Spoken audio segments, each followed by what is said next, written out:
तो आज हम पढ़ेंगे फर्स्ट ऑफ ऑल एक एम्प्लॉइज कौन होता है। चलो एक लाइन में ही इसका आंसर लिखा हुआ है। वैसे तो सेक्शन 133 एक employees partner in a crime कहा जाता है इसको। आपकी स्क्रीन विजिबल है आप लोगों को? Yes sir. ओके, तो एक एम्प्लॉइज कौन होता है? An accomplice shall be a competent witness against an accused person, and a conviction is not illegal merely because it proceeds upon the uncorroborated testimony of an accomplice. आज हम पढ़ेंगे accomplice के बारे में और हम पढ़ेंगे सेक्शन 30 को accused के बारे में और हम पढ़ लेंगे एक अप्रूवर वर्ड भी उसके बारे में भी पढ़ लेंगे। ठीक है, देखो accomplice होता है पार्टनर इन अ क्राइम।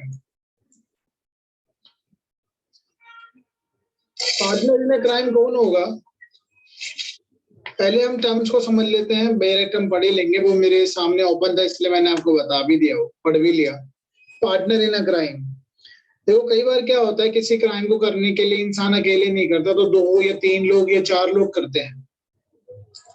थोड़ा बहुत इंपॉर्टेंट टॉपिक है, अच्छे से सुनना। तो कई बार क्या होता है जैसे कोई एक मेन ऑफेंडर है, मेन ऑफेंडर के साथ अकेले तो कर नहीं पाएगा, तो कई और लोग जुड़ जाते हैं। जैसे मेन ऑफेंडर के साथ बी सी डी जुड़ गए, ठीक है, तो एक्म्प्लाइज उनको कहलाता है। ये जो बी सी डी है ये एक्म्प्लाइज होंगे। एक होता है मेन ऑफेंडर, मेन ऑफेंडर के साथ होते हैं कुछ और लोग जो उसकी हेल्प कर रहे हैं, उसके साथी हैं, बी सी डी, तो ये हो गए एक्म्प्लाइज।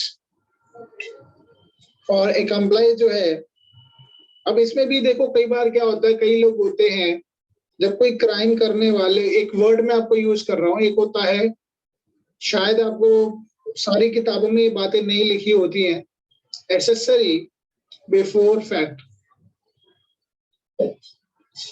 सुना है ये वर्ड?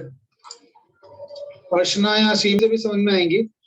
एसेसरी क्या होता है? जो सहायक, आप गाड़ी जब लेते हैं तो एसेसरीज लगवाते हैं ना, एसेसरीज। तो एसेसरीज आपको क्या करती है गाड़ी के अंदर और थोड़ा सा कार वगैरह के अंदर, उससे आपका एंजॉयमेंट हो जाता है, तो एसेसरीज होती है। ऐसे ही यहाँ वर्ड यूज किया हुआ एसेसरी। एसेसरी जो सहायक होगा। तो मैंने अभी आपको एक बात बताई, एक तो एक एम्प्लॉइज हो गया, पार्टनर इन अ क्राइम, जो क्राइम में मेन ऑफेंडर प्रिंसिपल ऑफेंडर के साथ जुड़कर जो लोग काम करते हैं। अब ये जो बी सी डी ई है, ये एसेसरीज हैं। कई बार क्या होता है किसी क्राइम को करने से पहले कुछ लोग जुड़े होते हैं, किसी क्राइम को करने से पहले भी तो लोग होते हैं। अब जैसे ये कौन हो सकता है? एसेसरी बिफोर फैक्ट, ऑफेंस से पहले, ऑफेंस करने से पहले कुछ लोग होंगे जो इस मेन प्रिंसिपल ऑफेंडर को बता रहे होंगे कि ऐसा करो ऐसा करो। इसका मतलब हो गया कुछ अबेटर हो सकते हैं, या कई ऐसे लोग होते हैं कॉन्स्पिरेटर हो सकते हैं, हो सकते हैं, हो सकते हैं। एसेसरी जो हो गए बिफोर फैक्ट, यानी किसी ऑफेंस को करने से पहले भी तो लोग जुड़े होंगे। कुछ ऐसे लोग होंगे जो उस ऑफेंस को करने के लिए उस इंसान को, मेन ऑफेंडर को उकसाया होगा।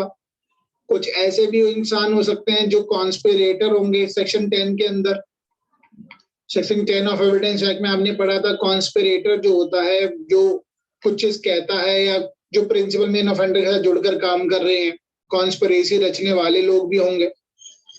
और एक होता है, फिर अब दूसरी टर्मिनोलॉजी होती है एसेसरी आफ्टर फैक्ट। अब सपोज इस इंसान ने क्राइम कर दिया, इंसान ने किसी का मर्डर कर दिया। जब इसने मर्डर कर दिया तो ये भाग के भी आएगा, वहां से भागेगा, मर्डर के बाद वहां से जब निकलेगा तो कई लोग हो सकते हैं जो इसकी हेल्प करेंगे। हेल्प करने वाला कौन हो सकता है? कोई इंसान ऐसा हो सकता है जब ये मर्डरर किसी के पास आएगा तो उसको कार में बैठा के लेके चला जाएगा, ठीक है। कुछ ऐसे लोग हो सकते हैं जो इसको, इस इंसान को, मर्डरर को छुपाएंगे, एब्सकॉन्ड अगर ये करके आ गया है, हार्बर बोलता है, ठीक है, हार्बर, छुपाने वाले लोग भी होंगे। समझ में आ रही है बात? एक होता है ऑफेंस से पहले करने वाले, एक होता है एसेसरी आफ्टर फैक्ट। तो बिफोर फैक्ट और आफ्टर फैक्ट। अब आप मुझे बताइए, क्या ये जो इंसान है, जो अबेटर थे, जो कॉन्स्पिरेटर थे, जो कार वाले थे, कार में जो लेके गए इस मर्डरर को, कई लोगों ने छुपाया। इनमें से कौन कौन कंप्लाइज कहलाएगा, ये मेरा क्वेश्चन है। पहले आप ये समझ लेंगे तो सारी चीज क्लियर हो जाएगी। इनमें से कौन कौन कंप्लाइज है? हर्षना, आप हैं अभी online? Yes, sir. Now just tell me कि कौन कौन कंप्लाइज होगा इसमें। The first one. Sir compliance तो सभी होंगे सर। हाँ जी, श्रवण ने कहा है कंप्लाइज सभी होंगे। हर्षना, आप कह रहे हैं बेटर होगा बस? सर मेरे अकॉर्डिंग भी सारे होने चाहिए। ये सारे पार्टनर इन अ क्राइम है। They all are partner in a crime. अरे क्राइम में जुड़े तो एक भड़का रहा है, एक साजिश रच रहा है उसके साथ मिलकर, एक हेल्प कर रहा है, एक उसको छुपा रहा है, तो दे ऑल आर कंप्लाइज।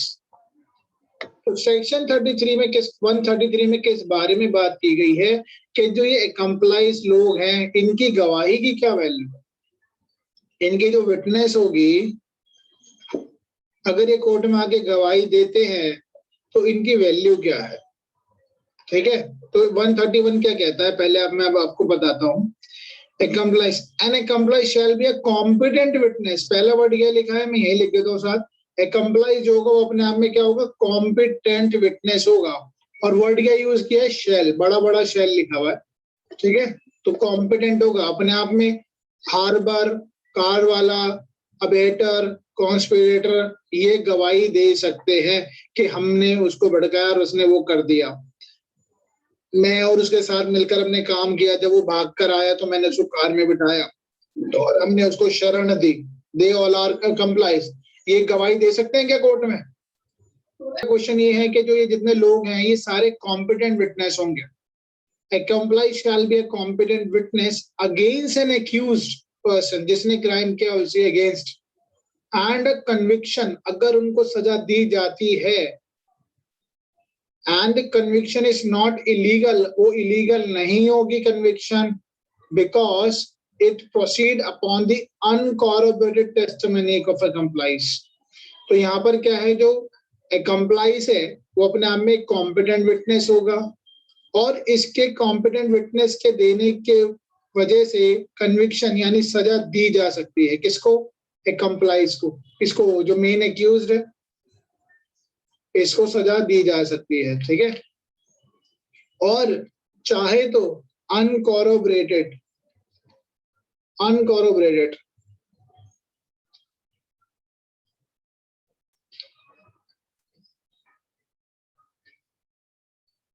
अनकॉरोबरेटेड अनकॉरोबरेटेड पे ही काम चल जाएगा। यानी इसलिए जो विटनेस जो गवाही दे रहा है, ये जिन 4 लोग जो मैंने ऊपर लिखे जब कोर्ट में गवाही देंगे तो कोर्ट चाहे तो अनकॉरोबरेटेड, जरूरी नहीं है कि और चीजों और एविडेंस को लेके देखे। ठीक है, नॉट रिक्वायर्ड, और एविडेंस की जरूरत नहीं है, सिर्फ इनकी गवाही पे सजा दे सकती है। बट सेक्शन 133 के साथ हम पढ़ते हैं हमेशा 114 का बी। अब ये 133 में तो लिख दिया कि अनकॉरोबरेटेड है, जरूरत नहीं है किसी और चीज की, लेकिन इसका एक टेस्ट ऑफ रिलायबिलिटी है। Test of reliability, test of reliability मतलब ये देखा जाता है कि 133 में लिख तो दिया है। अब आप मुझे बताइए, जो लोग ऑलरेडी क्राइम में उसका साथ दे रहे थे, तो क्या उनकी गवाही अपने आप में क्या इतनी रिलायबल हो सकती है कि उस पे उनकी गवाही पे किसी को सजा दे दी जाए? तो इसलिए 114 के बीच में एक राइडर लगा दिया गया है।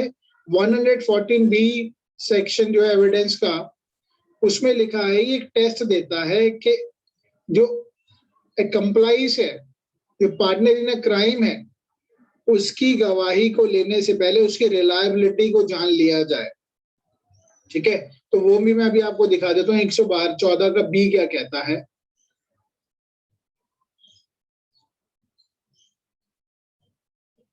देखिए 114 है, उसका बी इलस्ट्रेशन क्या कहता है।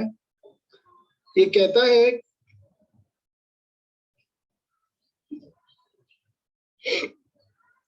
that an accomplice is unworthy of credit unless is corroborated in a material particular।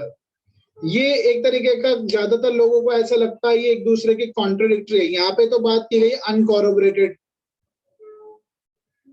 कि कंप्लाइज की जो गवाही है उसमें किसी और की गवाही लेने की जरूरत नहीं है। बट यहाँ कहता है कि भाई रिलायबिलिटी की बात करता है कि जो जो क्या नाम है कंप्लाइज है उसको गवाही को मानने के लिए कॉरोबरेट कर लिया जाए। अब ये कॉरोबरेशन की जरूरत किस लिए पड़ी है? क्योंकि इसके पीछे कुछ रूल्स है, टेस्ट है कि इस इंसान जो अपने ही एक ऐसा इंसान विटनेस कोर्ट में आके दे रहा है जो ऑलरेडी क्राइम में इन्वॉल्व था, जो पार्टनर इन अ क्राइम था, तो उसकी गवाही के साथ कुछ कॉरोबरेट करके देख लेना चाहिए कोर्ट को। तो दोनों का अगर जो हम क्रक्स निकालते हैं, इन दोनों को पढ़ने के बाद हम कभी ये नहीं लिखेंगे अपने आंसर में कि दोनों एक दूसरे के कॉन्ट्राडिक्टरी है।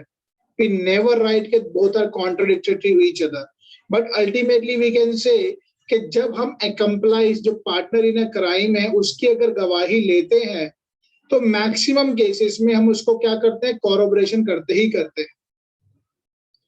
कॉरोबरेशन इसलिए करते हैं क्योंकि कहीं ना कहीं ये अनवर्दी भी तो है, ये इंसान झूठा भी तो हो सकता है। इसके पीछे हम काफी सारी चीजें आज करने वाले हैं, कुछ थ्योरीज हैं वो भी पढ़ेंगे। तो ये क्या कहता है, an accomplice is unworthy of credit. Unworthy of credit का मतलब क्या है कि एक बात बताइए कि इंसान क्राइम में इन्वॉल्व था, तो क्या उसकी जो गवाही है क्या इतनी इफेक्टिव काम कर सकती है? क्या इतनी परिणामजनक काम कर सकती है कि इसकी जो साख है क्या इतनी इंपॉर्टेंट है कि इसकी गवाही पे किसी को सजा दे दी जाए? तो इसलिए इसकी गवाही थोड़ी वीक है, बट 133 ये भी कहता है कि अनकॉरोबरेटेड चल जाएगी। लेकिन फिर भी जजेस जो हैं, आप प्रेजेंटली अगर हम बात करें तो it is very difficult to give a punishment just only because of the testimony of accomplice. बहुत डिफिकल्ट हो जाएगा। आप लोग ही बताइए, क्या आप इन लोगों की गवाही पे ये जो लिखा था अबेटर, कॉन्स्पिरेटर, कार, हार्बर जो देने वाला है, क्या इनकी गवाही पे, क्योंकि ये तो इन्वॉल्व थे क्राइम में, इसकी गवाही पे क्या हम इस इंसान को जो मेन प्रिंसिपल ऑफेंडर था इसको सजा दे सकते हैं? तो थोड़ी सी क्रेडिबिलिटी यानी इनकी जो विश्वसनीयता है वो थोड़ी कमजोर पड़ती है। इसलिए 114 का भी कहता है ये अनवर्दी है, इन पे इतनी आसानी से विश्वास नहीं किया जाना चाहिए, और विश्वास नहीं किया जाएगा तो ऑफ कोर्स अब इनकी गवाही थोड़ी सी वीक पड़ जाती है। तो दोनों का जो कंक्लूजन निकलता है 133 और 114 के बी को पढ़ने के बाद, तो यही निकलता है कि थोड़ी सी अनसेफ रहती है, इसलिए कॉरोबरेशन कर लेना ही ठीक है।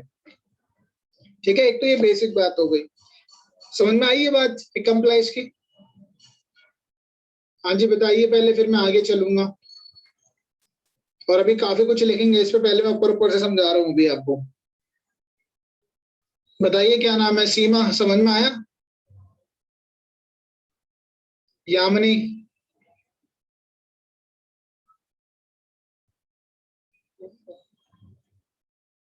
अर्चना,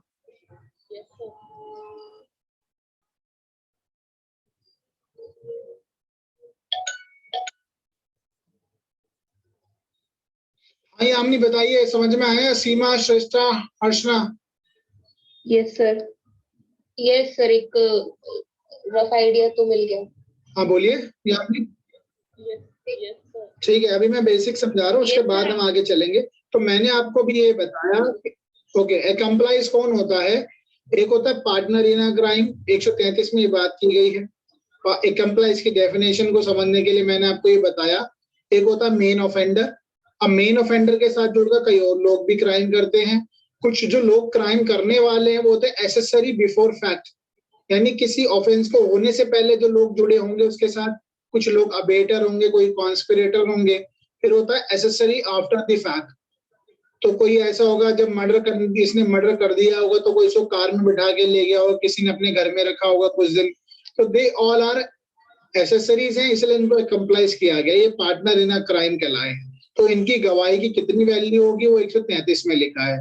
लेकिन उनकी गवाही पे रिलायबिलिटी होनी चाहिए नहीं होनी चाहिए, उसके लिए हम 114 का बी पढ़ते हैं। यानी इन लोगों की जो गवाही है वो अपने आप में इफेक्टिव तो होती है, उनकी गवाही पे सजा दी जा सकती है, but however it should be corroborated कर लेना सही रहेगा, क्योंकि they are unworthy of credit. ये बात समझ में आ गई सारी? हाँ जी यस सर। ओके। अब आगे चलते हैं इसी में। अब मैंने आपसे कहा था कि आप एक्म्प्लाइज तो आप शायद समझ में आ गया होगा। अब हम बात करते हैं को एक्यूज्ड की। देखो अब बहुत आसानी से समझेंगे, बहुत सिंपल सा कॉन्सेप्ट है, लेकिन बच्चों को प्रॉब्लम बहुत हो जाती है, समझ नहीं आता, ऐसा लगता है दोनों एक ही बातें हैं, एक्म्प्लाइज भी वही है, एक्यूज्ड भी वही है, अप्रूवर भी वही है, लेकिन डिफरेंस होता है चीजों में। अब सबसे पहले अगर आप देखें यहाँ पर,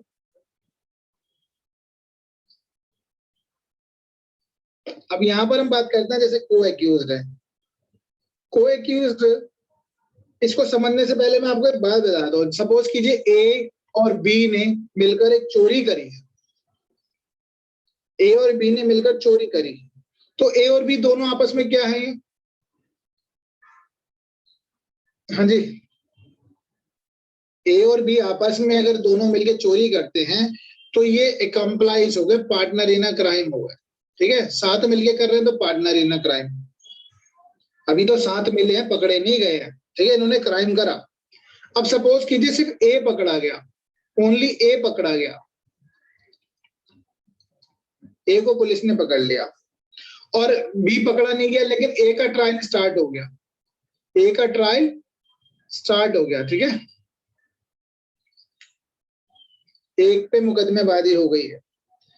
अब मुझे बताइए, ए जो है, ए के पर मुकदमा स्टार्ट हो गया है, तो ए क्या कहलाएगा? ए मेन एक्यूज्ड है, तो ए अभी क्या कहलाएगा? सिर्फ मैक्सिमम क्या है, इसको एक्म्प्लाइज बोल सकते हैं कि ए और बी ने मिलकर क्राइम किया है, ए अभी एक्म्प्लाइज ही है बस। बट अगर ए और बी दोनों पकड़े गए हैं और इन दोनों का ट्रायल साथ चल रहा है, अगर इन दोनों का ट्रायल साथ होगा,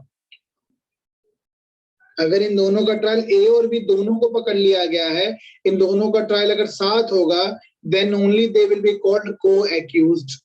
अभी ये दोनों को एक्यूज्ड कहलाएंगे। ये बात समझ में आई? और अगर सपोज ए पकड़ा गया है, ए का ट्रायल चल रहा है सिर्फ, तो ये को एक्यूज्ड नहीं हो सकते क्योंकि ये ट्रायल अलग चल रहा है। बट ए और बी दोनों पकड़े गए तो इन दोनों का ट्रायल साथ चल रहा है, को एक्यूज्ड है। अब क्या कोई मुझे बता सकता है कि कौन सा सेक्शन ऐसा है कि अगर जो दो लोग क्राइम करते हैं मिलकर और उनका ट्रायल साथ चलना चाहिए, ये कोई प्रोविजन है कहीं? जब इनका साथ ट्रायल चले, वो सेक्शन है 21 शायद, सीआरपीसी 221। Yes sir. कौन सा 221 बोल रहे हैं, 21 बोल रहे हो आप? सर 221 है शायद, 221 या 223 में से 223। ठीक है, तो इन दोनों का को एक्यूज तब ये कहलाएंगे जब इनका ट्रायल साथ चलेगा। अब ये को एक्यूज्ड है। अब सेक्शन 30 क्या कहता है कि को एक्यूज का अगर वो कन्फेस कर रहा है कुछ, को एक्यूज कन्फेस करता है, ये जो को एक्यूज है ना, ए कहता है कि बी ने और मैंने मिलकर किसी क्राइम को किया। अब ए की वैल्यू ये जो कह रहा है मैंने, मतलब ए ने मिलकर और बी ने मिलकर कुछ क्राइम किया है, तो कोर्ट इस बात को मेक कंसीडर कर सकते हैं। वर्ड क्या यूज किया है? Make consider. क्या वर्ड यूज हुआ है सेक्शन में 30 में? हाँ जी आमनी, अगर इनका ट्रायल साथ चल रहा है तो ए अगर कहता है ए ने और बी ने मिलकर, मैंने, ए ने और बी ने मिलकर मर्डर किया है, तो कोर्ट ए की बात को में कंसीडर कर सकती है कि हाँ ये जो कह रहा है इसकी बात को सुन लिया जाए। और मे लिखा है इसलिए ये क्या कहलाता है? ये सब्सटैंटिव पीस ऑफ एविडेंस होगा क्या? इसलिए not substantive piece of evidence होगा, not substantive piece of evidence. ठीक है, लेकिन एक्म्प्लाइज जो है, पार्टनर इन अ क्राइम जो है, ये सब्सटैंटिव पीस ऑफ एविडेंस कहलाता है। ये सब्सटैंटिव होगा, ये नॉट सब्सटैंटिव होगा। यहाँ वर्ड में लिखा है, यहाँ लिखा है शेल। इसका लॉजिक भी मैं बता दूंगा अभी आगे चलकर। ठीक है, अब इसका लॉजिक चलो अभी सुन लेते हैं। ये जब ट्रायल चल रहा है तो दोनों ये को एक्यूज्ड हैं, ध्यान से सुनना, ये दोनों को एक्यूज्ड हैं। ये दोनों में से एक अभी विटनेस कोई नहीं बना है एक दूसरे के against. They are not witness but they are co accused. But यहाँ पर जो है अकम्प्लाइज जो है वो एज अ विटनेस जब बनेगा तो विटनेस के साथ कोर्ट क्या करती है, इसका क्रॉस एग्जामिनेशन होगा, ये शपथ लेगा। बट यहाँ तो ये को एक्यूज ट्रायल चल रहा है, ट्रायल के दौरान में वो एडमिट कर रहा है। लेकिन इन को एक्यूज में से अगर एक विटनेस बन जाता है या प्रूवर बन जाता है तो उसको एज अ अकम्प्लाइज ट्रीट किया जा सकता है। ही कैन बी अकम्प्लाइज देन, अगर इसको विटनेस बना लिया। बात समझ में आई है वाली? को एक्यूज जो होता है वो विटनेस नहीं होता, पहली बात सेक्शन 30 में। बट कोर्ट ए ने अगर बात एडमिट करी है कि मैंने वो कन्फेस करता है कि ए और बी ने मिलकर मर्डर किया है, तो ए की कहीं भी बात को कोर्ट कंसीडर कर सकता है। इसलिए वर्ड लिखा है may consider, and that's why it's not a substantive piece of evidence. और इसके पीछे लॉजिक भी ये है कि ए को या बी को विटनेस नहीं बनाया अभी, दे are co accused only. But यहाँ पर जो कंप्लाइज होता है पार्टनर इन अ क्राइम है, उसको विटनेस बनाने के बाद कोर्ट में पेश किया गया है और इसलिए उसका विटनेस का क्रॉस एग्जामिनेशन होता है, शपथ लेता है। दैट्स व्हाई इसकी रिलायबिलिटी थोड़ी ज्यादा है एज कंपेयर टू को एक्यूज्ड। ये बात समझ आई? Yes sir. बाकी और लोग भी बताइए, क्योंकि थोड़ा टेक्निकल है ये, हर किसी को समझ में भी नहीं आएगा ऐसे। इसका मतलब यहाँ पर जो लेफ्ट हैंड साइड पे जो विटनेस है, तेज बोलिए अर्चना, मुझे आवाज नहीं आ रही आपकी। तो मैं कह रही हूँ जो लेफ्ट हैंड साइड पे जो विटनेस हमने लिखा था वो मतलब उसका ट्रायल नहीं शुरू हुआ है उसके साथ में। ट्रायल नहीं है, ट्रायल बेसिकली जो ट्रायल है वो सेक्शन 30 में अगर दोनों का ट्रायल साथ हुआ है देन उसकी बात को कोर्ट कंसीडर हो सकता है। लेकिन अगर ट्रायल अलग चल रहा है तो कोर्ट बिल्कुल भी नहीं मानेगी किसी की भी बात को। सेक्शन 30 में कौन है ये लोग? को एक्यूज है दोनों। को एक्यूज वो तभी कहलाएंगे जब दोनों का ट्रायल साथ चलेगा। हाँ जी श्रवण, आप कुछ कह रहे हैं? सर मैं पूछ रहा हूँ कि आप बता रहे हो कि जब तक को एक्यूज में से कोई एक जना विटनेस नहीं बन जाता जब तक वो कंप्लाइंस नहीं माना जाएगा।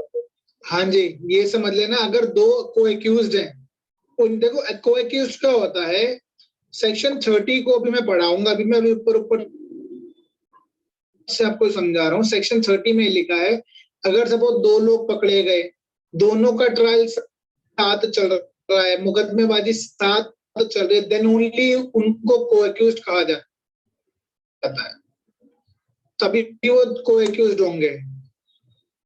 ठीक है? और अगर दोनों का ट्रायल अलग चल रहा है तो वो को एक्यूज हो ही नहीं सकते। और उनकी जब गवाही, दोनों का ट्रायल बिल्कुल अलग चल रहा है तो गवाही की तो कोई वैल्यू नहीं है। एक इंसान कुछ और कह रहा है, एक दूसरे ट्रायल में कुछ और कह रहा है, तो बिल्कुल अलग बात हो गई। तो को एक्यूज होंगे तो कोर्ट में कंसीडर। लेकिन अगर कोई कंप्लाइज है, कंप्लाइज तो विटनेस बनता है ना कोर्ट में आके। कंप्लाइज जो पार्टनर इन अ क्राइम वो विटनेस बनता है, कोर्ट में आके कहता है कि हाँ मैं इन्वॉल्व था, और वो विटनेस दे रहा है किसके खिलाफ? एक्यूज के खिलाफ विटनेस दे रहा है। इसलिए कंप्लाइज जो है वो अपने आप में एक सब्सटैंटिव एविडेंस। इसको मैं हटाता हूँ और आगे चलते हैं। मैं थोड़ा सा और चीजें समझाऊंगा तो आपको क्लियर और हो जाएगा। आपने बताया था कि अगर ए और बी मिलकर क्राइम कर रहे हैं तो वो कंप्लाइंस माने जाएंगे क्योंकि पार्टनर इन क्राइम हो गए, तो सब विटनेस से तो कोई लेना देना रहा ही नहीं सर। हाँ, विटनेस इनमें से एक बन जाएगा ना। कंप्लाई जिसको पकड़ा गया है वो कहता है कि हाँ ठीक है मैं विटनेस दूंगा इसके खिलाफ। हम चैप्टर कौन सा कर रहे हैं? हम विटनेस का कर रहे हैं ना जी। हम विटनेस का कर रहे हैं। तो ये क्वेश्चन क्या है कि क्या कंप्लाइज विटनेस हो सकता है? देखो ध्यान से सुनिए, सेक्शन 133 में हम चैप्टर क्या कर रहे हैं? विटनेस की बात कर रहे हैं। विटनेस, क्या कंप्लाइज विटनेस हो सकता है? Answer is yes.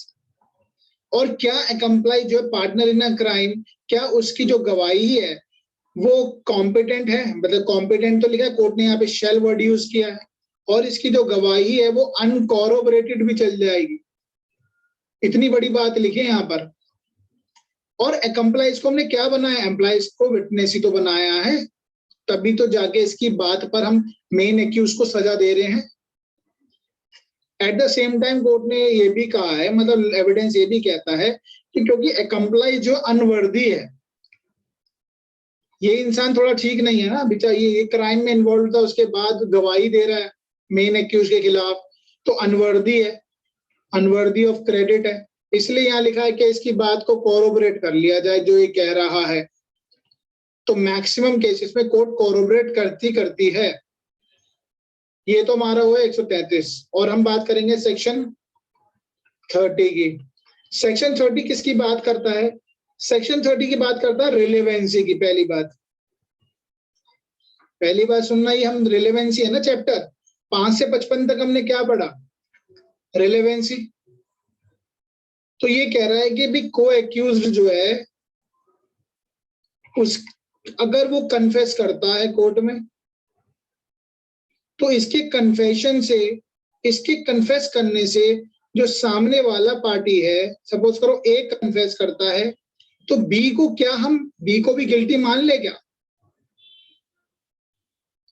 अगर इनका ट्रायल दोनों का साथ चल रहा है तो, अगर ट्रायल साथ चल रहा है तो क्या ए के कन्फेशन पे बी को भी गिल्टी ठहरा दे क्या? बात समझ में आ रही है? क्या नाम है श्रवण? तो यहाँ तो रिलेवेंसी की बात कर रहा है, और इसकी क्या, इसका जो ए का कन्फेशन है वो रिलेवेंट होगा अगर ये ए के अपने साथ बी के बारे में भी कुछ कहता है तो, अगर ट्रायल साथ चल रहा है तो। बट यहाँ पे तो सीधा सीधा ये विटनेस बन रहा है कंप्लाइंस, और सेक्शन 30 के अंदर को एक्यूज की बात करिए, ये विटनेस नहीं है, ये तो कन्फेस कर रहा है, नॉट विटनेस। अगर ये विटनेस बन जाता है, सपोज करो ये ए विटनेस बन जाता है बी के खिलाफ, देन ऑफ कोर्स इसको हम विटनेस बना लेंगे, एकम्प्लाइज बन जाएगा। फिर ये एकम्प्लाइज बनने के बाद इसकी गवाही जो 133 की तरीके से ट्रीट हो जाएगी। बट हाँ, ये बात समझना पड़ेगा, सेक्शन 30 के अंदर जो है ट्रायल साथ होना चाहिए, देन ओनली ये को एक्यूज कहलाएंगे। और अगर ये को एक्यूज कहलाएंगे तो ए में से एक ने कन्फेस कर लिया है, तो इसके कन्फेशन को क्या हम यूज कर सकते हैं against B? That is a question. ठीक है, बात समझ में आई? हाँ जी बोलिए, क्या नाम है? यामिनी, श्रेष्ठा, अर्चना। yes आवाज नहीं आ रही मुझे। यामिनी, sir अर्चना। सर आवाज आ रही है आपको? अब एक काम करते हैं, हाँ हाँ बिल्कुल आ रही है। 30 सेक्शन देख लेते हैं एक बार, मैं आपको पढ़ाता हूँ 30। मैं एक केस बताऊंगा आपको, बहुत क्लियर हो जाएगा। यामिनी, कौन सा केस है को एक्यूज से रिलेटेड? सर लीडिंग केस है, एक ही केस पूछते हैं बस, वो हमेशा पूछते। वो बोनी साहू वाला? बबोनी साहू तो कुछ उसमें एक रीजनिंग दे रखी है बस। उससे इम्पोर्टेंट केस कौन सा है? आर वर्सेस भास्कर विलय? नहीं, बहुत इंपॉर्टेंट है, हमेशा एमसीक्यू में मिलेगा। Ravinder Singh versus state of Karishma ये वो कश्मीरा का अभी पढ़ाऊंगा भी मैं। पढ़ा है केस? सर ये आपने बताया था शायद। अब ये मैं दोबारा बताऊंगा। चलो पहले सेक्शन 30 पढ़ते हैं। Consideration of the proved confession. अब यहाँ क्या लिखा है? Consideration of proved confession affecting person making it N other.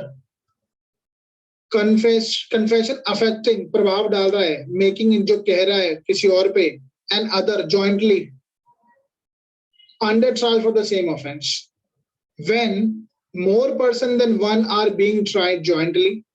Section 223 of CrPC में लिखा है कि को एक्यूज का ट्रायल जॉइंटली चलेगा जब दो या मतलब एक से ज्यादा लोग, more person than one are being tried jointly for the same offence, same offence के लिए उनके साथ ट्रायल चल रहा है उनके against, and a confession made by one, लेकिन उनमें से एक ने कन्फेस कर दिया, and a confession made by one of such person, उनमें से एक ने कन्फेस किया है, अफेक्टिंग हिमसेल्फ, खुद को भी प्रभावित कर रहा है, and some other person of such person in proved, खुद को तो कह ही रहा है कि मैंने मारा और मेरे साथ बी ने भी मारा, इज प्रूव्ड द कोर्ट में कंसीडर, अब यहाँ क्या मैंने कहा था आपसे, कोर्ट में take into consideration such confession as against such other person, दूसरे इंसान के अगेंस्ट भी वो कंसीडर किया जा सकता है, as well as again the person making such confession,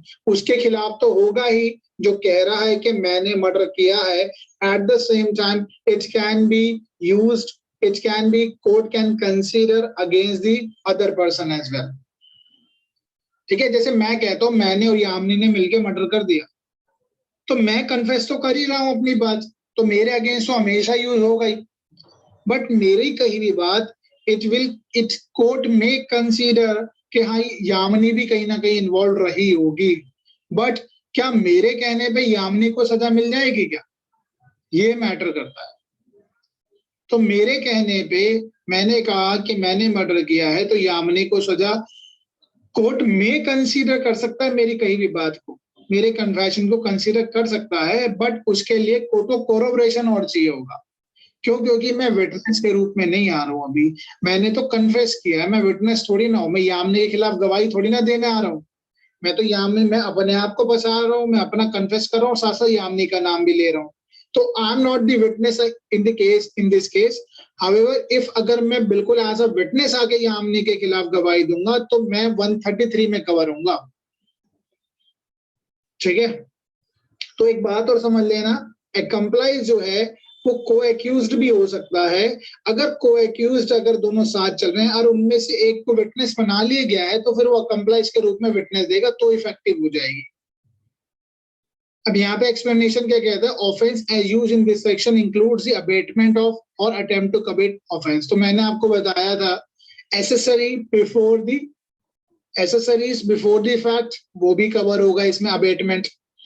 अब ये क्या कहता है illustration, A and B are jointly trial for the murder of C, A और बी के ऊपर मुकदमा चला है सी का मर्डर करने के लिए, ए और बी दोनों ने मर्डर किया है सी का, और ये बात सिद्ध हो गई है, ए कहता है दैट बी, देखो किसका नाम ले रहा है, बी का ले रहा है, and I murdered C, B and I murder C, मतलब बी ने और मैंने मिलकर, खुद को तो बसा ही रहा है, कन्फेस कर रहा है, बी का नाम भी ले रहा है, सी का मर्डर किया है।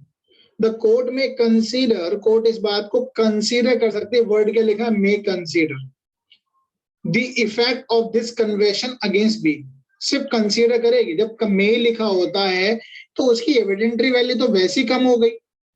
आप लॉजिक लगाइए, अगर मे लिख दिया है तो इसकी एविडेंटरी वैल्यू तो वैसी कम हो गई। ठीक है, तो जो ए ने जो कुछ कहा है वो बी के खिलाफ यूज हो सकता है, कोर्ट उसको कंसीडर कर सकती है। अब दोबारा पढ़ते हैं, बी क्या कहता है, A is on his trial for the murder of C, A के ऊपर मुकदमा चल रहा है सी का मर्डर करने का, there is evidence to show that, और यहाँ पे कुछ चीजें सामने निकल के आई है कि सी का जो मर्डर है वो ए और बी ने किया है, एंड दैट बी सेड, और बी ने ये कहा है, ए एंड आई मर्डर सी, कि ए, अब यहाँ पे बी कन्फेस कर रहा है, लेकिन ट्रायल किसका चल रहा है, ट्रायल सिर्फ ए का चल रहा है, बी वहां पे ट्रायल में, कोई जॉइंटली ट्रायल नहीं है उनका, जॉइंटली ट्रायल नहीं चल रहा है, बी जो है अपने अलग केस में मतलब पकड़ा गया है, और बी वहां पे कह रहा है कि ए ने और मैंने मिलकर मर्डर कराया सी का, तो वो एक अलग ट्रायल होगा, जॉइंटली ट्रायल नहीं है। और इसीलिए दिस स्टेटमेंट, किसकी स्टेटमेंट, बी की जो स्टेटमेंट है, may not be taken into consideration by the court against A as B is not being jointly tried। तो सेक्शन 30 में को एक्यूज तभी कहलाते हैं जब उनका ट्रायल कैसा होता है, जॉइंटली। तो जॉइंटली अगर ट्रायल होगा then only they will called co accused. तो क्वेश्चन यहाँ पे था हमारा कि सेक्शन 30 में को एक्यूज्ड अगर कन्फेस करता है, अगर उनका ट्रायल साथ चल रहा है, then the court may consider, court विचार कर सकती है अगेंस्ट जो एक्म्प्लाइज रहा, पार्टनर इन क्राइम। मैं कंप्लाइज से लिख रहा हूं क्योंकि कंप्लाइज तो शायद साथ मिलकर क्राइम ही किया था, तो इसका कन्फेशन दूसरे के खिलाफ यूज किया जा सकता है, कोर्ट में कंसीडर कर सकती है। बट ये विटनेस थोड़ी ना बना, इसने तो सिर्फ अपना नाम, अपने आप को बसाया, दूसरे का नाम भी लिया, ही is not a witness.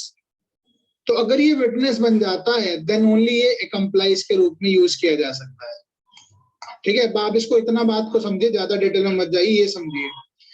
Section 30 में कोएक्यूज कौन होता है? जिनका जॉइंटली ट्रायल हुआ, और ये कहलाएंगे कोएक्यूज। कोर्ट में कंसीडर, कन्फेशन अगर कोई करता है तो वो सामने वाले के अगेंस्ट यूज हो सकता है।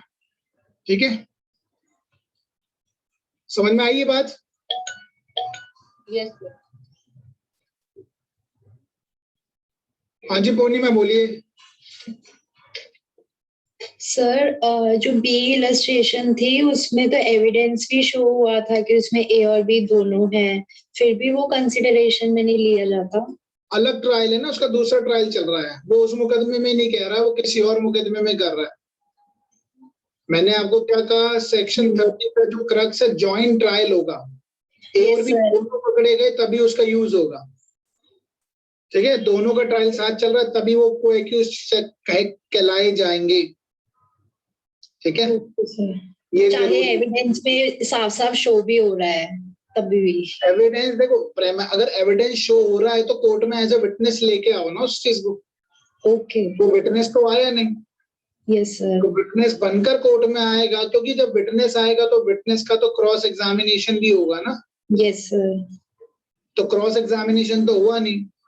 Yes sir. हाँ, उसने एग्जामिनेशन इन चीफ दिया। Yes sir.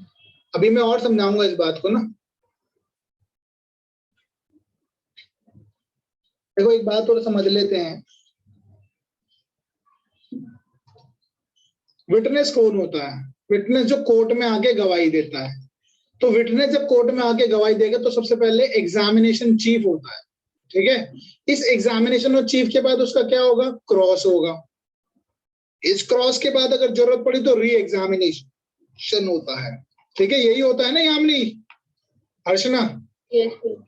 लेकिन को एक्यूज का क्या कुछ ऐसा हुआ है क्या? सेक्शन 30 में ऐसा कुछ हुआ है क्या? बताइए जल्दी, क्विकली। नहीं सर, सिर्फ कन्फेशन ही लिया गया। ये तो कन्फेस ही तो कर रहा है, अपनी बात ही तो बता रहा है कि मैंने और उसने मिलके मारा है। लेकिन सेक्शन 133 के अंदर, 133 के अंदर जो एकम्प्लाइज है उसको तो विटनेस बना के लाया गया है ना कोर्ट में। ये तो विटनेस के रूप में आया है। अब आप बताइए, डिफरेंस नजर आया? Yes sir. Yes sir. ये तो विटनेस के रूप में आ रहा है ना कोर्ट में, लेकिन ये तो अपनी बात कह रहा है कि हाँ मैंने और उसने मिलके मारा है। तो ये विटनेस थोड़ी ना है, विटनेस तो ये है। और जब ये विटनेस बन के आएगा, एकम्प्लाइज सबसे पहले अपनी बात कोर्ट में आके कहेगा, उसको बोलते हैं एग्जामिनेशन इन चीफ। इसके बाद जो दूसरी पार्टी होगी वो इसका क्रॉस करेगी, जरूरत पड़ी तो री एग्जामिनेशन करेगी। तो इतने लंबे प्रोसेस से गुजरने के बाद इसको सजा दी जाएगी सामने वाले को, एकम्प्लाइज के कहने पर। और इसने तो सिर्फ इतनी सी बात कही है कि मैंने और उसने मिलकर मारा, तो इसलिए कहा है कोर्ट मे कंसीडर, और यहाँ लिखा है शेल। तो आई डोंट थिंक सो कि आज के बाद आप भूलोगे। Yes. को एक्यूज्ड अगर साथ है तो इन दोनों का जॉइंटली ट्रायल होना चाहिए। For the same offence. ठीक है, जॉइंटली ट्रायल हुआ है सेम ऑफेंस के लिए। और यहाँ पर तो देखो ये तो बिल्कुल अलग है, ये तो इंसान को ट्रायल की बात थोड़ी ना कर रहा है, ये तो विटनेस की बात कर रहा है।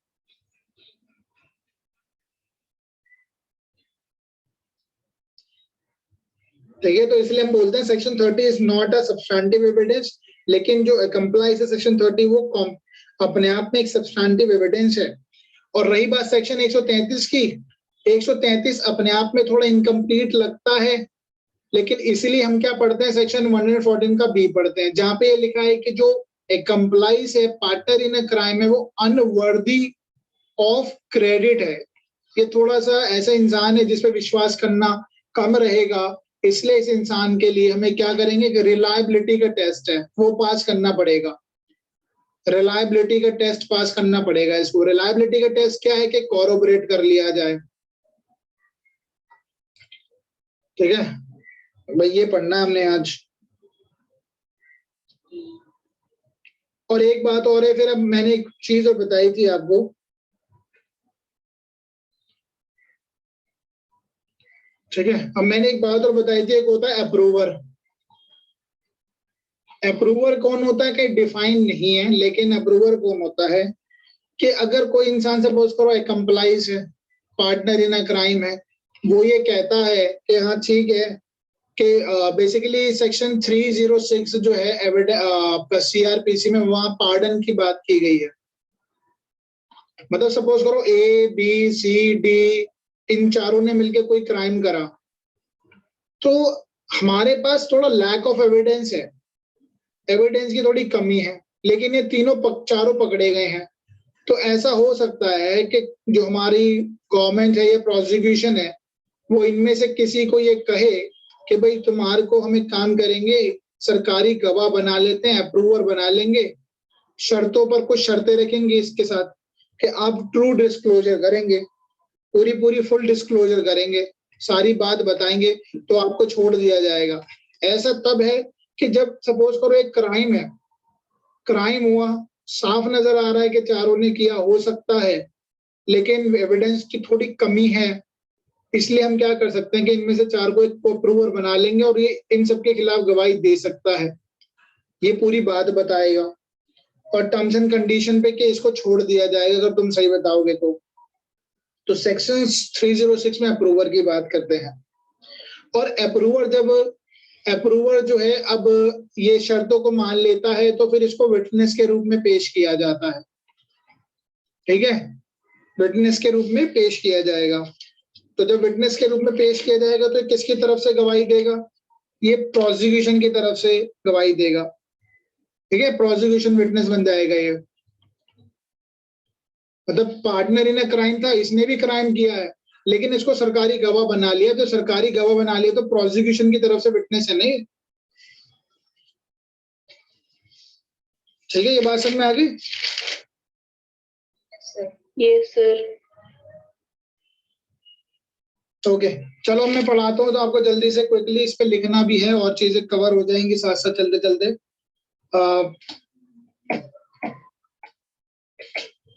लिखते हैं थोड़ा सा, ठीक है। एक कंप्लाइंस एविडेंस, मैं एक केस वैसे अभी शॉर्ट में करा ही देता हूँ आपको। सबसे पहले मैंने सेक्शन 30 की बात करी थी। सेक्शन 30 समझ में आ गया आप सबको? एक्यूज की बात करता है, कन्फेशन की बात करता है, उसका confession can be use, may court consider कर सकती है अगेंस्ट दी कंप्लाइंस के खिलाफ, यूज कर सकती है, बट थोड़ा वीक है एविडेंस। अब सेक्शन 30 के अंदर एक बहुत इंपॉर्टेंट केस है, मैं वो पहले करा देता हूँ, उसके बाद फिर एक कंप्लाइंस पे चल लेंगे। सेक्शन 30 पे जो मैंने भी आपको केस बताया था, हमेशा एमसीक्यू में क्वेश्चन आया है, बार बार रिपीटेडली आता है। हरियाणा में तो ये मेरे को लगता है एक ही क्वेश्चन बनाते हैं वो इस पे। वो क्वेश्चन क्या है, इनसे पूछा जाता है, आपसे 4 केस दे दिए जाएंगे, आपसे पूछा जाएगा को एक्यूज्ड का कौन सा इनमें से केस है, कौन सा केस, कौन सा लीडिंग केस डील करता है को एक्यूज से। तो आंसर आपके पास कश्मीरा सिंह का केस है वर्सेस स्टेट ऑफ एमपी। ठीक है, केस कब का है? ये बड़ा इंटरेस्टिंग केस है, 1952 का केस है। ये देखेंगे, इससे हमें ये पता लगेगा को एक्यूज्ड के कन्फेशन से, आप मुझे बताइए, को एक्यूज्ड के कन्फेशन से किसी को सजा दी जा सकती है, डेथ पेनल्टी दी जा सकती है क्या?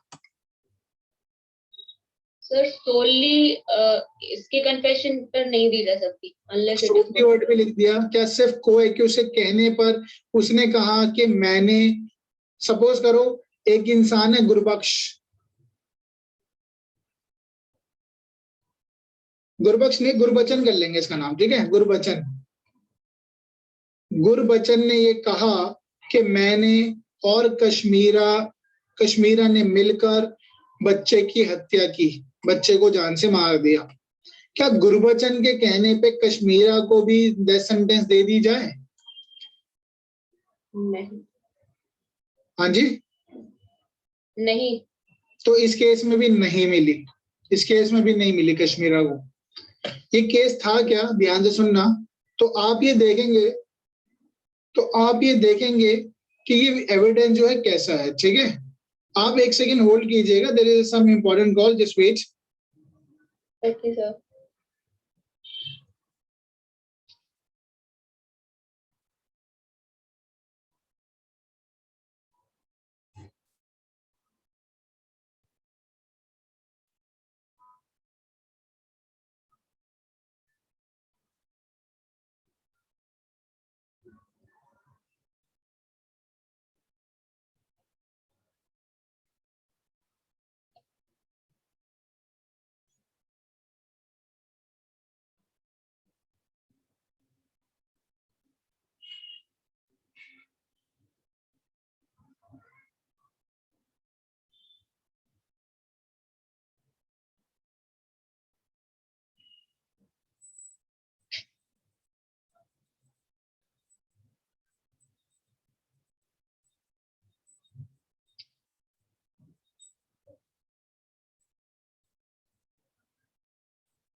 हाँ जी, यामिनी सीमा श्रेष्ठा।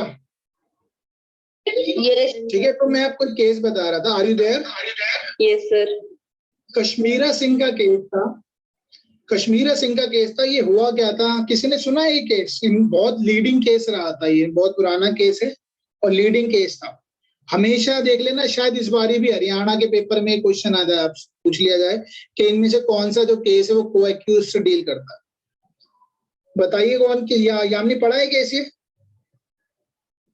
No sir. हर्षना? जो कश्मीरा थी, ये एक असिस्टेंट फूड प्रोक्योरमेंट ऑफिसर थी। ज्यादा जी इसको डिटेल में मत याद करना। असिस्टेंट फूड, बस फैक्ट्स थोड़े से तो पता होने ही चाहिए। प्रोक्योरमेंट ऑफिसर थी ये, इसका डेजिग्नेशन ये था एमपी के अंदर। और एक फूड ऑफिसर ऑफ एरिया। अब फूड ऑफिसर एरिया ने क्या देखा, एक और फूड और एरिया ऑफिसर था, उसने देखा कि कश्मीरा जो है किसी और इंस्पेक्टर के साथ मिलकर, यानी ये दो लोग हो गए ना, कश्मीरा और इंस्पेक्टर के साथ मिलकर ये जो चावलों पे है ना उनकी पे पॉलिशिंग करवा रही थी। She was involve in the polishing the rice, getting rice polished at rice mill. चावल की एक मिल थी, उसके अंदर राइस को पॉलिश करवाते थे। मतलब ये शी वॉज इन्वॉल्व। ये फूड इंस्पेक्टर की तरीके से काम कर रही है ऑफिसर के, लेकिन ये जैसे होता है ना अडल्ट्रेशन में इन्वॉल्व थी। अब ये बात इसको फूड ऑफिसर जो है ये बात बता देते हैं डिप्टी कमिश्नर को, डीसी को बता दिया गया। डीसी ने इन दोनों को सस्पेंड कर दिया गया और अल्टीमेटली कश्मीरा को टर्मिनेट कर दिया, इसको नौकरी से निकाल दिया। अब कश्मीरा को अगर नौकरी से निकाल दिया तो कश्मीरा के मन में तो कुछ रहा होगा। क्या मोटिव है या नहीं है इसके पीछे? कश्मीरा का कुछ मोटिव नजर आ रहा है?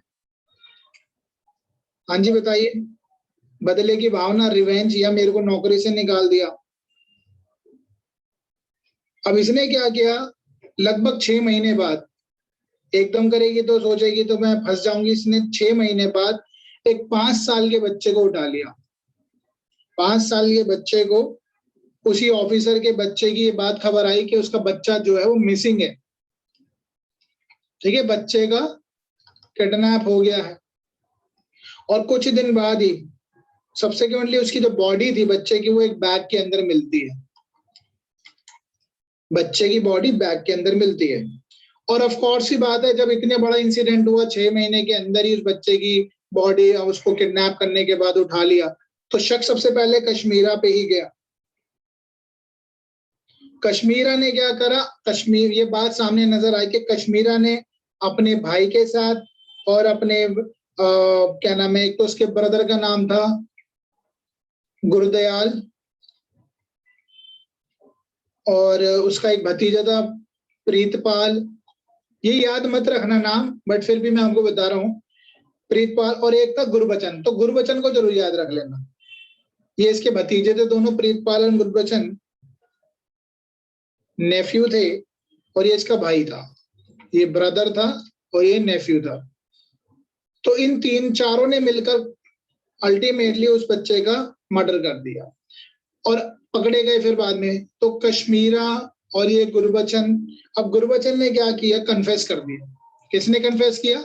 गुरबचन ने कन्फेस कर दिया कि हाँ कश्मीरा ने, अल्टीमेटली हमने मिलकर उसको मार दिया। ठीक है, और बाद में अब हुआ क्या आगे चलकर, गुरबचन के कन्फेशन को लेकर इनका ट्रायल तो साथ ही चलेगा ना, सारे एक साथ गए, पकड़े गए तो सबों का ट्रायल साथ चला। अब गुरबचन ने ये बात कन्फेस कर ली कि हमने मिलकर मार दिया और गुरबचन ने अपील भी नहीं करी इस बात की, तो प्रोसेस इसके ऊपर गुरबचन को डेथ सेंटेंस दे दी गई। बट गुरबचन ने क्या करा, गुरबचन ने अपील ही नहीं करी और गुरबचन को तो लटका दिया गया। बट जो ये हमारी कश्मीरा जो थी, इसने अपील करी, सुप्रीम कोर्ट तक ये पहुंची। तो सुप्रीम कोर्ट के पास जब ये मामला गया तो सुप्रीम कोर्ट ने ये देखा कि क्या गुरबचन की गवाही पे, कन्फेशन पे ही सिर्फ कि गुरबचन ने कहा मैंने और कश्मीरा ने मिलकर बच्चे को मारा, तो क्या इसके कन्फेशन पे कन्फेशन ऑफ को एक्यूज्ड, क्या कश्मीरा को डेथ सेंटेंस दी जा सकती है? आप लोग बताइए। No sir. No sir. ठीक है, तो अल्टीमेटली यही कोर्ट ने कहा, कोर्ट ने क्या, without the confession of co accused there was not much evidence, बाकी और नहीं निकलते, एविडेंस की कमी भी थी यहाँ पर। ठीक है, there was not much evidence against him and the Supreme Court held that the man should not be deprived of his life and liberty only on the occasion of uncorroborated confession of his co-accused.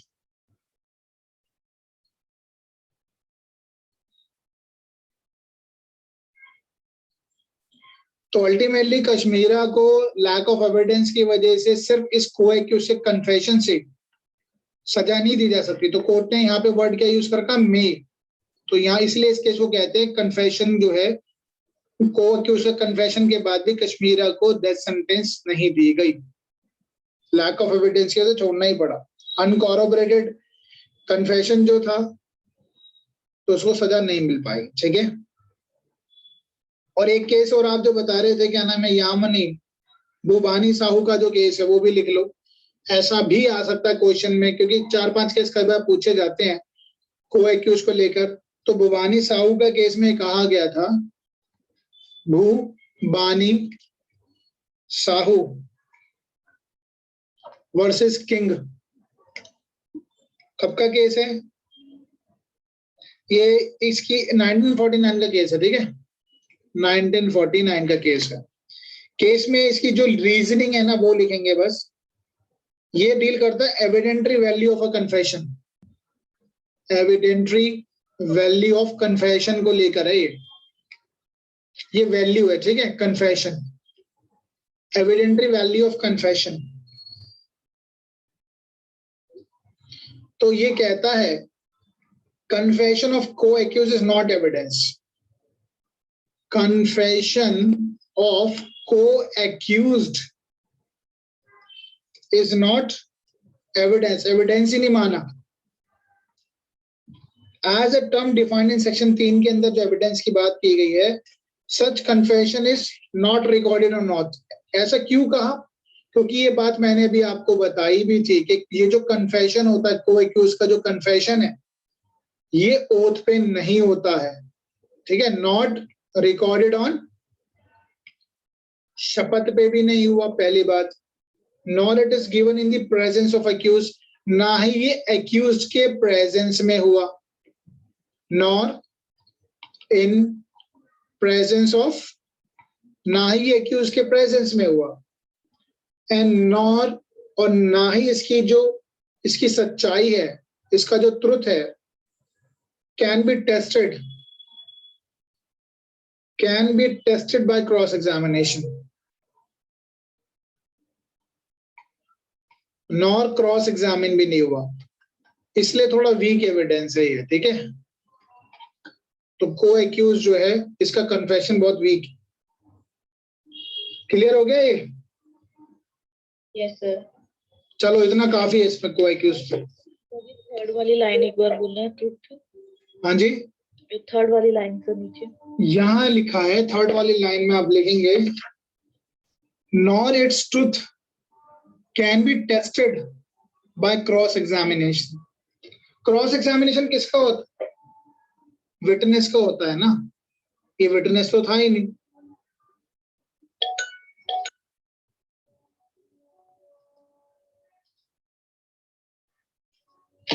हाजी श्रवण बोलिए। Sir ये कश्मीरा सिंह वाले case में जो को-एक्यूज था उसका नाम क्या था सर? को-एक्यूज इसमें था गुरबचन, क्या नाम है, मैं गुरबख्श, एक सेकंड में बताता हूँ, मैं नाम बार बार भूल जाता हूँ इसका। यस, गुरबचन है, गुरबचन, गुरबचन का कन्फेशन हुआ था। सर जैसे इस सेक्शन में मे लिखा हुआ है, तो अगर कोर्ट चाहती तो सजा दे सकती थी ना सर? हमें लिखा है कॉर्पोरेशन चाहिए होगा, कॉर्पोरेशन के भी करनी थी, वो कंसीडर कर सकती थी। हमें कंसीडर है, कंसीडर करेगी, उसके बाद को ऐसा तो है नहीं कि बिल्कुल कंसीडर ना करे, कोर्ट में कंसीडर करेगी और एविडेंस के साथ कॉरोबरेट करेगी, लेकिन इस केस में क्या था, एविडेंस कम थे, कॉरोबरेशन की जरूरत, स्कोप ही नहीं बचा था, तो कोर्ट ने कहा था अनकॉरोबरेटेड पे सजा ना दी जाए। ठीक है, हाँ जी बोलिए। तो इसमें जो गुरबचन था उसके कन्फेशन पर उसको डेथ पेनल्टी हो गया, तो उसने अपील नहीं। आवाज नहीं आ रही अर्चना, मुझे तेज बोलना पड़ेगा। I don't know what's a problem now. Sir मैं कह रही हूँ जो गुरबचन जो था उसके कन्फेशन पर उसको डेथ पेनल्टी इम्पोज हुई उस पर, ठीक है, लेकिन वो अपील में नहीं गया, ऐसा ही हुआ। हाँ, गुरबचन का बेसिकली गुरबचन को तो हो गई, वो अपील नहीं करेंगे, जब अपील नहीं करेगा तो उसको एग्जीक्यूट हो जाएगी। तो सर ऐसा होता है कि अगर आपका अगर जो को एक्यूज होता है वो अपील में जा रहा है तो ऑटोमेटिकली जो नहीं, सबको करनी पड़ेगी। आपने ये देखा निर्भया इंसिडेंट में हर इंसान ने अलग अलग करी थी अपील, और इसकी वजह से डिले हो रहा था। वो जानबूझकर, जो उसका आरपी सिंह एडवोकेट था, पहले एक एप्लीकेशन लगा रहा था, उसको रिजेक्ट होने दे रहा था, फिर दूसरी लगाया था, वो डिले टैक्टिक्स खेल रहा था। ठीक है, लेकिन at the same time execute के भी ऑर्डर आ रहे थे। देखा था 3-4 बार ऑर्डर आए थे कि एग्जीक्यूट करे, फिर लगा रहा था वो। और ये भी जरूरी नहीं एक को सजा मिलेगी तो सबको मिल जाएगी, हर किसी का अलग रोल भी तो हो सकता है। चलो अब करते हैं, मेन मुद्दे पे आ जाते हैं जो आज का क्लास का था। ठीक है, कोई एक्यूज आई एम श्योर समझ में आ गया होगा। अब पढ़ लेते हैं कंप्लाइज। ये तो कंप्लाइज बहुत आसान है, लिखने का काम थोड़ा ज्यादा रहेगा। मैंने सारे एंगल से आपको समझाया, आप थोड़ा सा सुनना और लिखने का कोशिश करना, जल्दी जल्दी करना। कंप्लाइज जो एविडेंस के रूप में हम उसके बारे में बात करें एज अ विटनेस। कंप्लाइज के बारे में मैंने आपको बता दिया, पार्टनर इन अ क्राइम।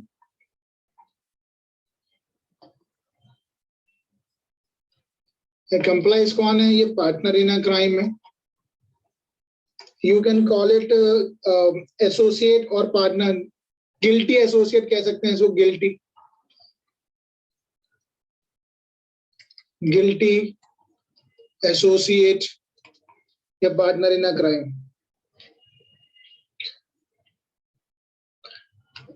ठीक है,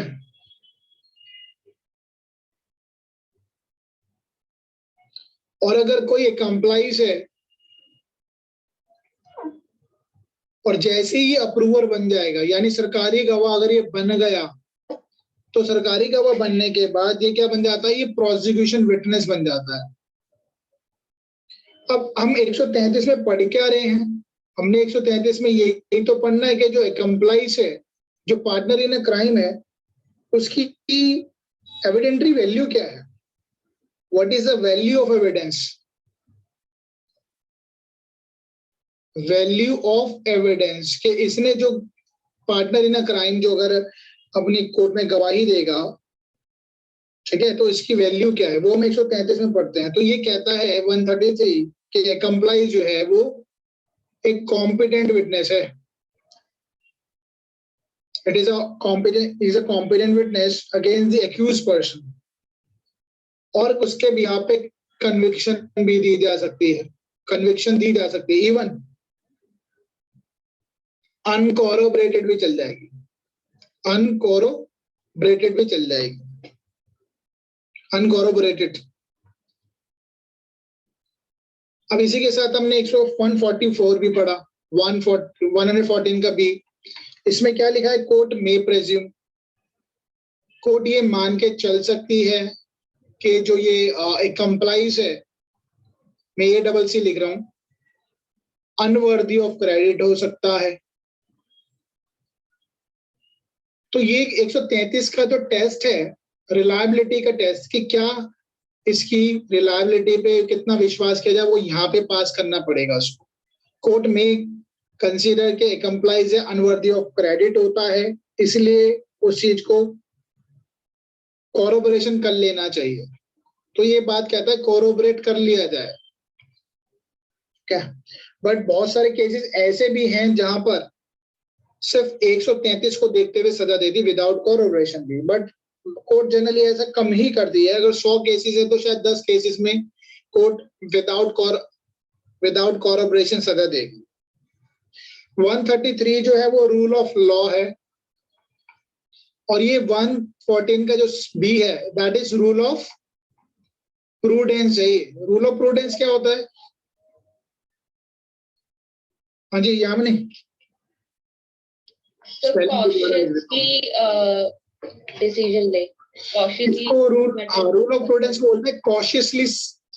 कॉशियसली लेना चाहिए डिसीजन, सावधानी बरते, सावधानी बरत रही है ना, कोरोबरेट कर रही है।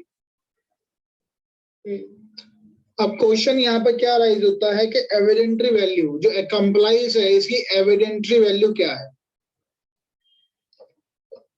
Evidentiary value of A complies,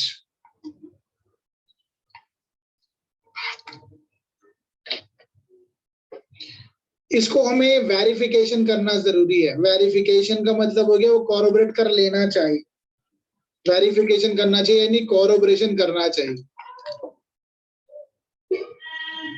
क्योंकि अगर हम इसकी गवाही को एक्सेप्ट कर लेंगे तो थोड़ा सा प्रॉब्लम हो सकता है। क्यों हो सकता है इतना बड़ा प्रॉब्लम? क्यों? क्योंकि इसने खुद ही पार्टिसिपेट भी तो किया था crime, he participated in the crime, इसने क्राइम में पार्टिसिपेट किया था। अब इसकी बात पे आसानी से यकीन किया जा सकता है क्या? तो ये अपने आप में टेंटेड सोर्स है नहीं, that is a tainted source. Tainted source का मतलब ये खुद फंसा हुआ था, तो इसने क्या पता अपने आप को बचाने के लिए दूसरे पे इल्जाम को शिफ्ट करना चाहा हो। और कोर्ट कहती है ये अपने इंसान का नहीं हो तो हमारा क्या होगा? Faithless to his companion. ये कुछ थ्योरीज हैं जो ये कहती है कोरोबरेशन कर लेना चाहिए, समझ रहे हैं आप? ये कुछ थ्योरीज हैं जिसको ये कहती है कि इसका कोरोबरेशन कर लेना चाहिए। He was a faithless to his companion, maybe faithless to the court, क्या पता कोर्ट के साथ भी faithless ही हो, faithless to court। क्या पता इसका जो मोटिव है वो अपने गिल्ट को, मोटिव इसका हो सकता है कि अपने गिल्ट को, अपने अपराध को शिफ्ट करना चाहता है किसी और पे, इसलिए बोल रहा है झूठ।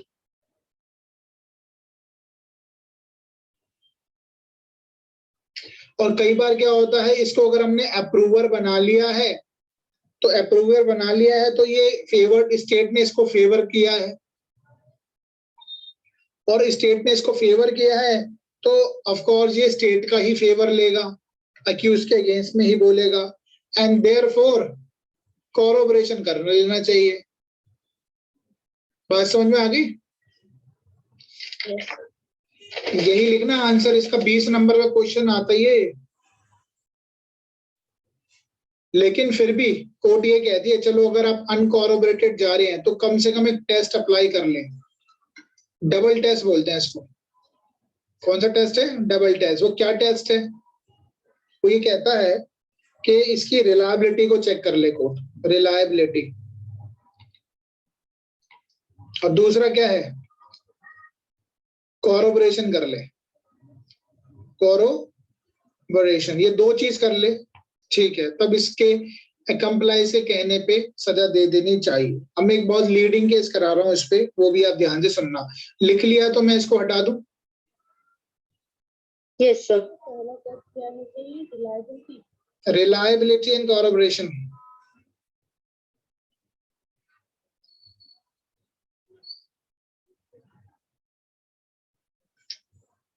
डन? Done sir. हो गया? Yes sir. चलो आगे चलते हैं। अब हम केस करेंगे एक इसी पे ही है, Ravinder Singh versus state of Haryana.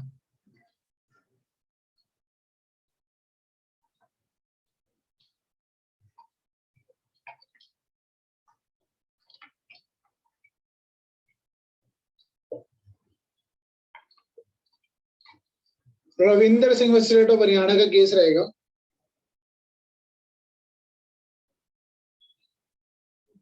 Accused जो है इस केस में जो अक्यूज है उसने अपनी बीवी का मर्डर कर दिया, वाइफ का मर्डर कर दिया।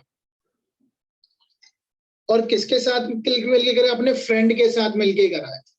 इसका एक फ्रेंड था, इसके साथ मिलके एक्यूज ने अपनी वाइफ का मर्डर कर दिया। और ऐसा क्यों करा? क्योंकि जो एक्यूज था, एक्यूज की एक बात सामने निकल कर आई थी, इंटीमेसी ऑफ द एक्यूज्ड। इसका, इस एक्यूज का किसी और लड़की के साथ अफेयर था, इंटीमेसी विद अदर गर्ल। और हुआ क्या? एक्यूज ने मिलकर और इसके फ्रेंड ने मिलकर एक कॉन्स्पिरेसी करी। अब मैंने आपको बताया था कॉन्स्पिरेसी वर्ड फ्रेंड के लिए यूज हो सकता है, नहीं हो सकता? मेन ऑफेंडर तो ये है, लेकिन ये कॉन्स्पिरेसी में भी तो इन्वॉल्व है ये फ्रेंड इसका। इन दोनों ने मिलके कॉन्स्पिरेसी करी और अल्टीमेटली बाद में ये जो फ्रेंड है ये अप्रूवर बन जाता है। जो इसका फ्रेंड है ये बाद में क्या बन गया? अप्रूवर। अप्रूवर कौन होता है? सरकारी गवाह बन गया। और इसलिए कोर्ट ने इसको कहा कि ये रिलायबल है। अब ये रिलायबल क्यों है? अब थोड़ा ध्यान से सुनना।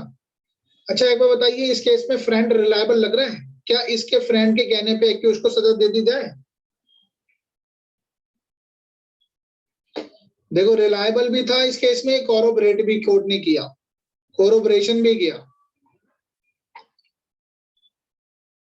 कोरोबरेटेड विद इंडिपेंडेंट विटनेस के साथ भी इसको कोरोबरेट करके देखा गया। सिर्फ इसकी अप्रूवर की बात पे सजा नहीं दी कोर्ट ने। पहली बात ये देखा कि क्या ये जो अप्रूवर है क्या ये रिलायबल है? चलो रिलायबल है तो इसी बात को कोरोबरेट कर लेते हैं और अदर एविडेंस के साथ, विटनेस के साथ। अब कोरोबरेट जो इंडिपेंडेंट विटनेस थे वो कौन थे? कुछ ऐसे लोग थे जिन्होंने एक्यूज्ड को और अप्रूवर को ट्रेन में जाते हुए देखा, ठीक है, डिसीज के साथ भी, यानी अपनी वाइफ के साथ जाते हुए देखा। यानी ये लोगों ने विटनेस किया कि एक्यूज्ड और वो जो उसकी वाइफ है ट्रेन में जाते हुए देखा। और बाद में जो कंडक्ट था, मैं कोरोबरेशन की बात कर रहा हूं अभी, कंडक्ट ऑफ द एक्यूज्ड, वो भी रिलेवेंट होता है अंडर सेक्शन 8 के अंदर।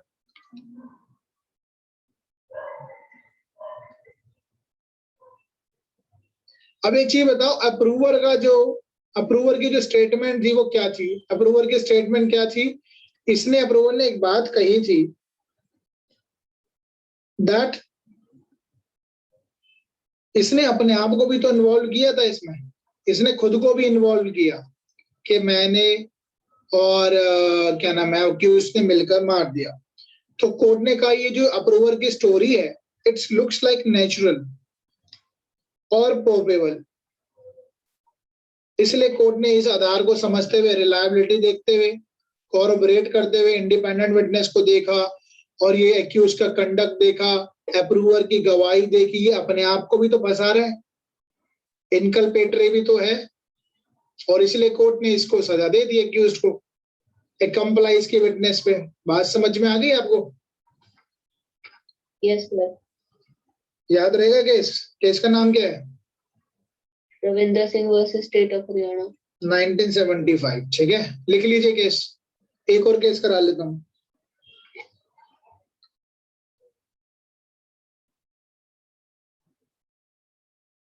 केस का नाम है Narayan Chetan Ram Chaudhari, Narayan Chetan Ram Chaudhari versus state of Maharashtra.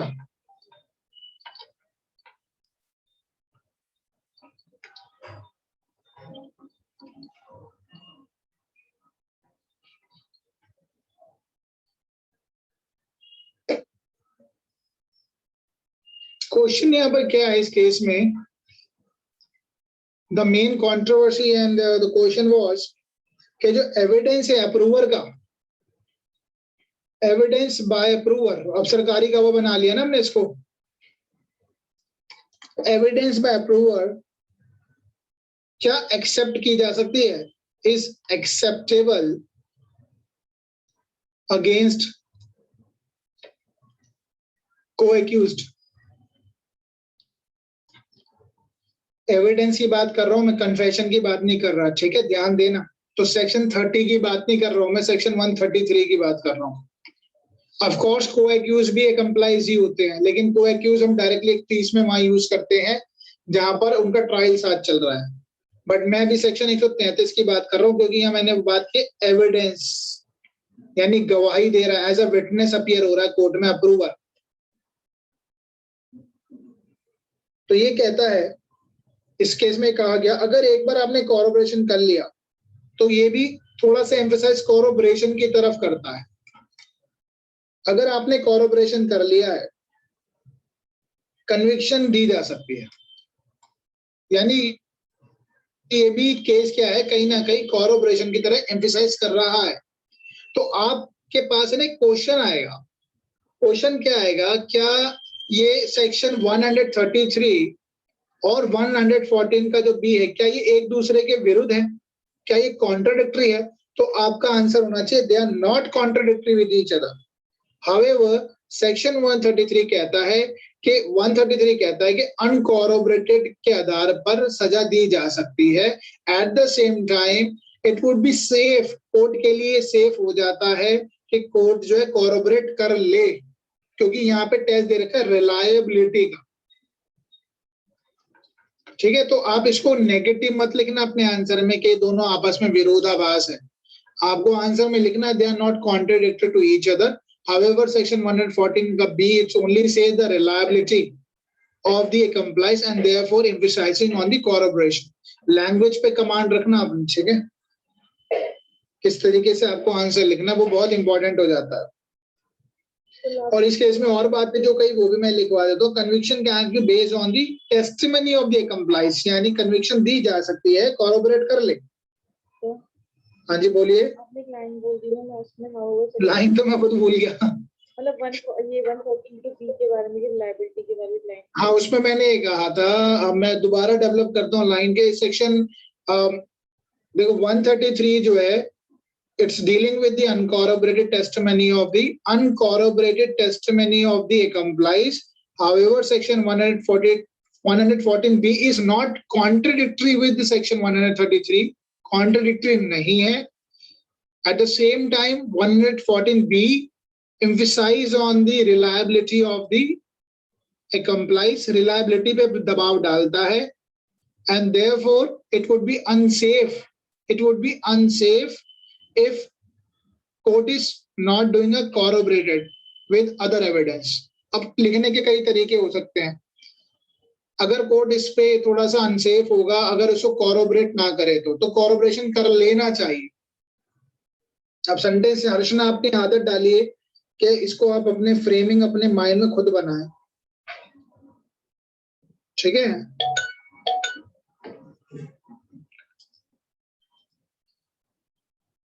हाँ जी श्रवण बोलिए। सर इस केस में जो आपने, हेलो हेलो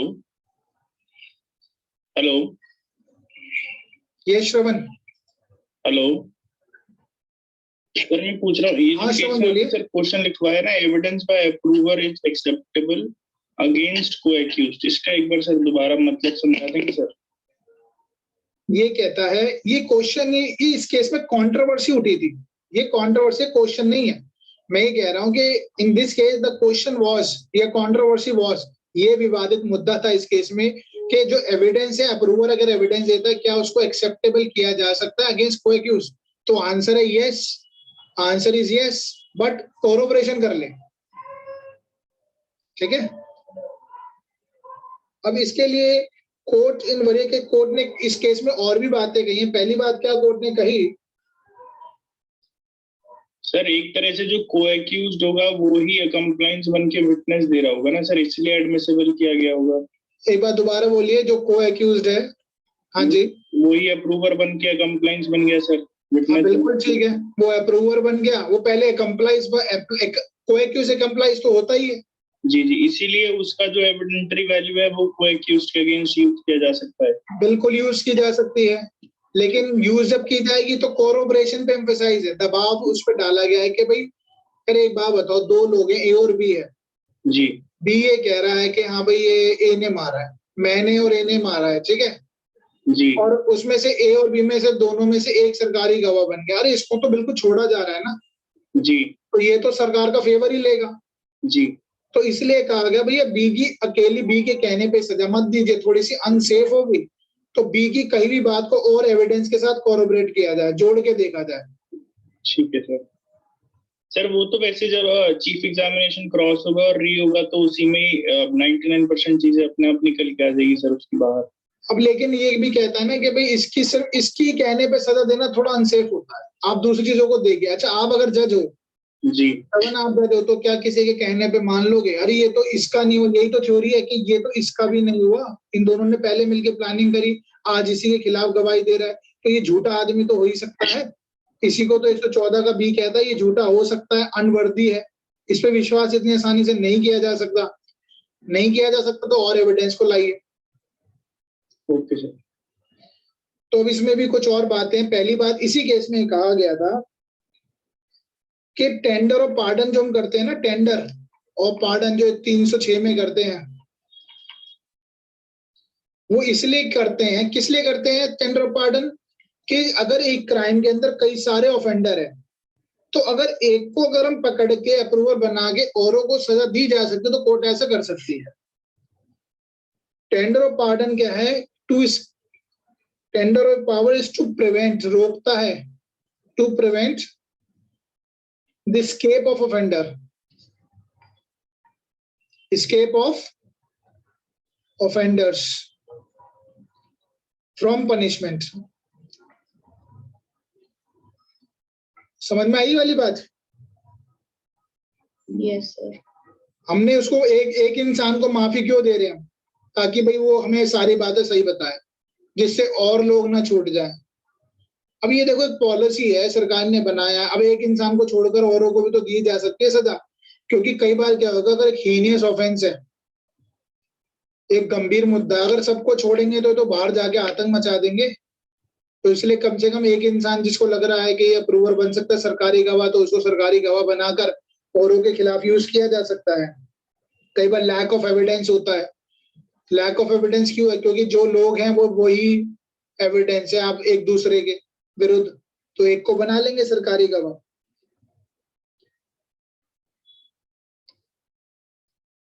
देखो और एक चीज जो समझना बड़ी इंपॉर्टेंट चीज है, टेक्निकल चीज है,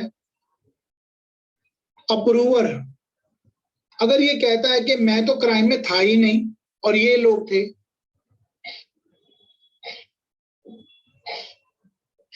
हाँ जी बताइए, अगर अप्रूवर सरकारी गवाह ये कह रहा है कि मैं तो बिल्कुल था ही नहीं, यही थे, तो अप्रूवर कहां से हुआ है, कंप्लाइज तो होगा ही नहीं।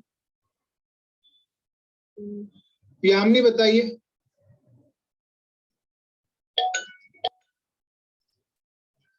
सर आपने बताया ना अभी कि वो कंप्लाइज ही नहीं रहा, फिर अगर कंप्लाइज नहीं होगा तो उसे पार्डन किस चीज की मिल रही है? हाँ जी, तो वो अप्रूवर तो रहा ही नहीं जब वो खुद ही कह रहा है कि मैं तो बिल्कुल। लेकिन एक चीज ध्यान रखनी पड़ेगी यहाँ पर, सिर्फ एक छोटी सी चीज है, नो ऑब्जेक्शन, इसमें किसी बात का ऑब्जेक्शन नहीं उठेगा इफ अप्रूवर, अगर अप्रूवर ये कहता है does not implicate, if approver, ये लाइन लिख लेना, if approver does not implicate, does not implicate himself to the same extent, himself to the same extent, same extent, ये मैं इसलिए लिखवा रहा हूं, लाइन इंपॉर्टेंट है, ऑफ एक्यूज। इसका मतलब बताइए जरा, सीमा आप बताइए इस लाइन का मतलब।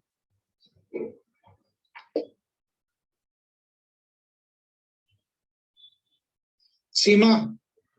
सर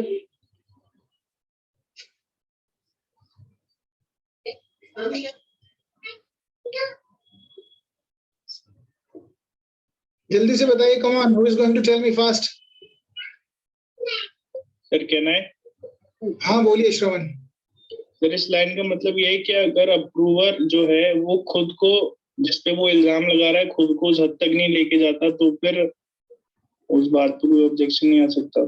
हाँ जी, अब सपोज करो अप्रूवर ये कह रहा है कि भाई ठीक है मैं भी इन्वॉल्व था इस केस में, लेकिन मैंने ये काम किया था, मैं गाड़ी लेके आया था और लेकिन जो मर्डर किया है वो उसने किया है, क्या नाम है, जो मेन एक्यूज है, मैं गाड़ी लेके आया था। तो दोनों में फर्क नजर आ रहा है बातों में। एक में तो क्या वो अपने आप को कितना फंसा रहा है गाड़ी लेके आने तक कि मैंने अप्रूवर जो मेन एक्यूज उसकी हेल्प करी, तो क्या इस बात से वो अपने आप को बचा रहा है कि मैं क्राइम में इन्वॉल्व नहीं था? वो अभी भी तो अपने आप को क्राइम में इन्वॉल्व ही दिखा रहा है, लेकिन कम दिखा रहा है, उस हद तक नहीं दिखा रहा जिस हद तक वो सामने वाले को कह रहा है कि उसने मर्डर किया है। तो इस बात से कोई भी ऑब्जेक्शन नहीं उठेगा कि अप्रूवर अपने आप को तो कह रहा है मैं गाड़ी लेके आया, और सामने वाले को कह रहा है कि मैंने उसने मेन एक्यूज ने उसको मारा है, मर्डर उसने किया लेकिन मैं गाड़ी लेके आया। इट डजंट मैटर, इससे कोई फर्क नहीं पड़ता। लेकिन अप्रूवर इन्वॉल्व था क्राइम में, तभी वो एक एम्प्लॉइज था, तभी वो एक एम्प्लॉइज था। तो जरूरी नहीं होता कि एम्प्लॉइज की बात पे तभी विश्वास किया जाएगा जब वो अपने आप को एक्यूज्ड के बराबरी हद तक अपने आप को गिल्टी ठहराए। बात समझ में आई? Yes sir. औरों को भी बताइए जल्दी से क्विकली। वैसे इतना डिटेल में कोई पूछता भी नहीं है क्वेश्चन, लेकिन मैं आपको बहुत डिटेल में बता रहा हूँ ताकि एक एक चीज दिमाग में अच्छे से बैठे। हर हद तक हम समझ रहे हैं इस कॉन्सेप्ट को। यस बताइए और लोग भी। Tell me quickly. तो पहला तो ये बात हो गई, इसी केस में कहा गया था ये नारायण चेतन राम में। और दूसरी बात क्या की गई थी कि अप्रूवल जो है वो रिलायबल हो सकता है, अप्रूवल जो है वो रिलायबल है। थर्ड बात क्या कही है, लेकिन कोरोबरेशन कर लिया जाए, यानी हमेशा कोरोबरेशन पे थोड़ा सा एम्फिसाइज होता है। और फोर्थ बात इन्होंने इसी केस में एक आई थी कि कंबाइंड इफेक्ट ऑफ सेक्शन 133 से लेकर 114 का जो बी है, इन दोनों का कंबाइंड इफेक्ट क्या पड़ेगा? बताइए आप लोग, बताइए मुझे इसका आंसर। क्रक्स बताना अब इसका। यामिनी सर क्या पूछा आपने? कंबाइंड इफेक्ट ऑफ 133 एंड 114 का B. So combined effect is that हाँ बोलिए, लिखिए अपना the answer. testimony of an accompliance should not be solely reliable. It should be corroborated. Okay सही है, यही तो आंसर में लिखना है। देखो हर किसी का लिखने का तरीका अलग है। क्या मैं इसको ऐसे लिख सकता हूँ, it would be unsafe to convict without corroboration? Yes sir. देखो आपने भी वही बात कही, मैंने भी कही, हर किसी का अलग अलग तरीका है। It would be unsafe, it would be unsafe to convict without corroboration. ये लिखना मेरे सही लग रही है लाइन में? तो आप अपने अपने हिसाब से लिख सकते हैं। अब आपको लिखना तो आना चाहिए, ठीक है? सब लोगों के लिए मैं कह रहा हूँ, अपनी कोशिश करें कि आप लॉ की लैंग्वेज को लिखें आंसर में।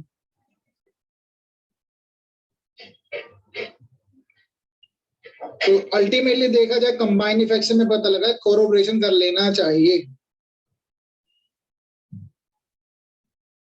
चले आगे। बेसिकली वैसे भी 133 में यही कहना चाह रहे हैं कि general rule is not that कि कंप्लाइज की टेस्टिमनी पे हम एक्यूज्ड को सजा दे दें। लेकिन हाँ अगर ऐसे किसी केसेस में हो गया है तो उस वजह से वो इलीगल नहीं हो जाएगी।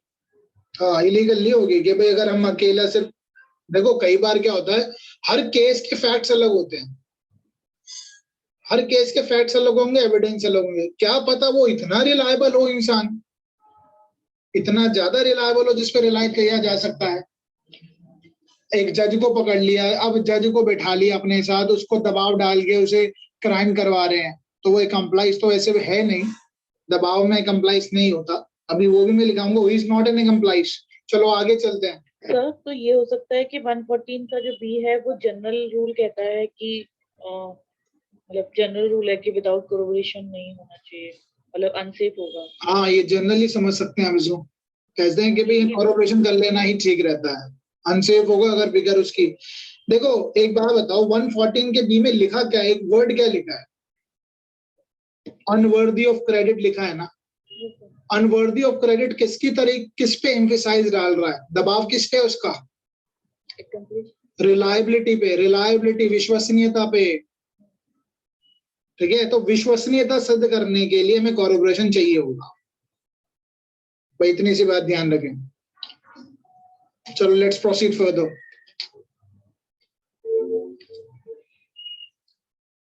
ओके, अब इसमें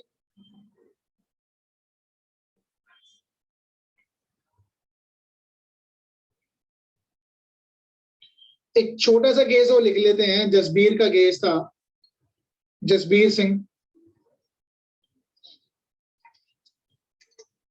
Jasbir Singh versus Vipin Kumar.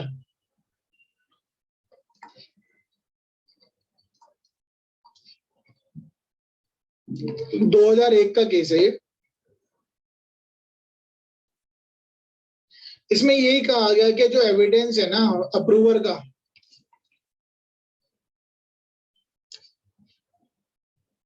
Does not differ from any other witness, और विटनेस से अलग नहीं होता है, but look with a great suspicion. लेकिन जो अप्रूवर की जो गवाही है, लुक्ड विद ग्रेट सस्पिशन, संदेह से देखा जाता है इसको, look with a great suspicion, संदेह से देखा जाता है। और इट में भी रिमूव, इस संदेह को हटाया जा सकता है, रिमूव, डाउट को हटाया जा सकता है अगर कोई एविडेंस जो ली जा रही है उसकी रिलायबिलिटी जो है, अगर वो ट्रस्ट वर्दी है, तो ट्रस्ट वर्दी है और एक्सेप्टेबल है। तो अगर एक्म्प्लाइज जो है वो अपने आप में एक ट्रस्ट वर्दी इंसान है या रिलायबल इंसान है, तो उसकी सोल टेस्टिमनी पे भी दी जा सकती है, मना नहीं कर रहा।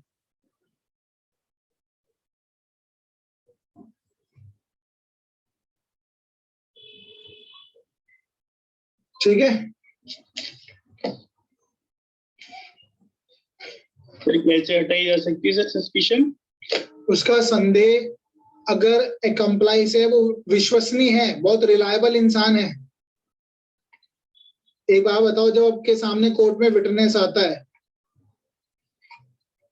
विटनेस जब कोर्ट में आता है तो आप उससे पूछते हैं कि आप क्या काम करते हैं, आप है कौन, आपकी समाज में कंडीशन क्या है, आपके समाज में रेपुटेशन क्या है, ये बात पूछते नहीं पूछते हैं आपसे? बीइंग अ जज पूछ सकते हैं जी। तो इससे क्या पता लग रहा है, बताइए, इससे क्या पता लग रहा है? उस इंसान की साख पता लग रही है ना, कि उसकी विश्वसनीयता। एक बात बताइए, एक इंसान आता है कोर्ट में, एज अ विटनेस आया है, एक्म्प्लाइज है, पार्टनर इन अ क्राइम है, और वो इंसान ऐसा है जो पहले कई बार मर्डर कर चुका है, और एक इंसान आता है जो टीचर था, गवर्नमेंट टीचर था, दोनों की एविडेंस की वैल्यू कुछ होगी, फर्क होगा ही नहीं होगी? हाँ जी, रिलायबिलिटी की फर्क है या नहीं है? फर्क है सर। इस इंसान का हमने पीछे का हिस्ट्री शीट निकाल ली, इसने आज तक कोई क्राइम नहीं करा, पहली बार इसके साथ मिलके क्राइम कर रहा था, हेल्प कर रहा था बस। क्यों? क्योंकि उसका कोई रिलेटिव ही फंस गया था मामले में, उसकी हेल्प कर रहा था, तो इसको हमने एक्म्प्लाइज बना लिया। एक ये इंसान है, इसी ये कह रहा है कि हाँ मैं एक्म्प्लाइज बन जाता हूँ। दोनों की रिलायबिलिटी पे फर्क होगा नहीं होगा? बहुत बड़ा फर्क होगा। इस पे कोर्ट अंदाजा इस पे तो हमेशा सस्पिशन रहेगा।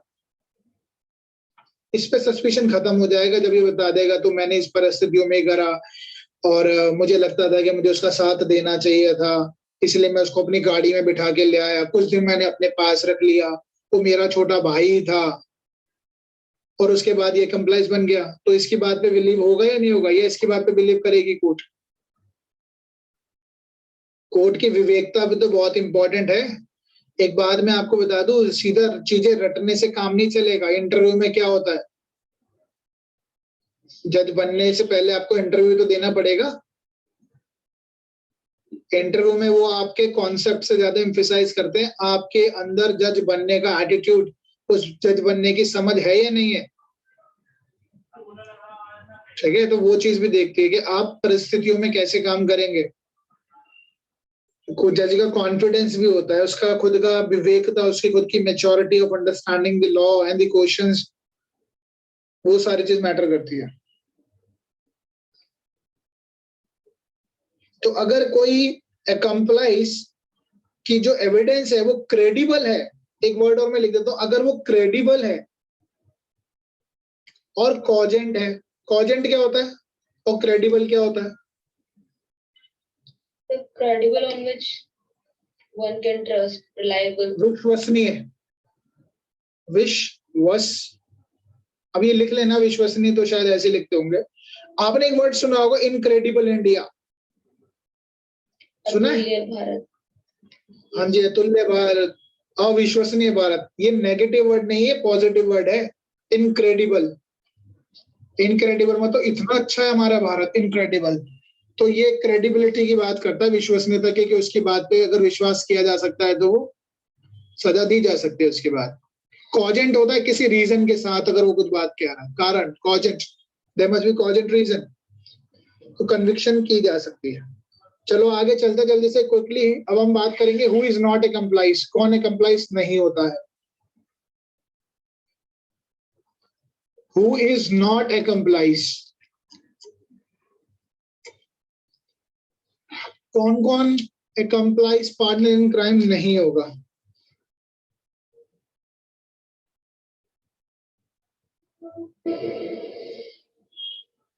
अगर कोई इंसान डर के मारे या प्रेशर में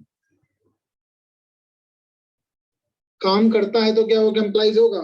पर्सन अंडर थ्रेट,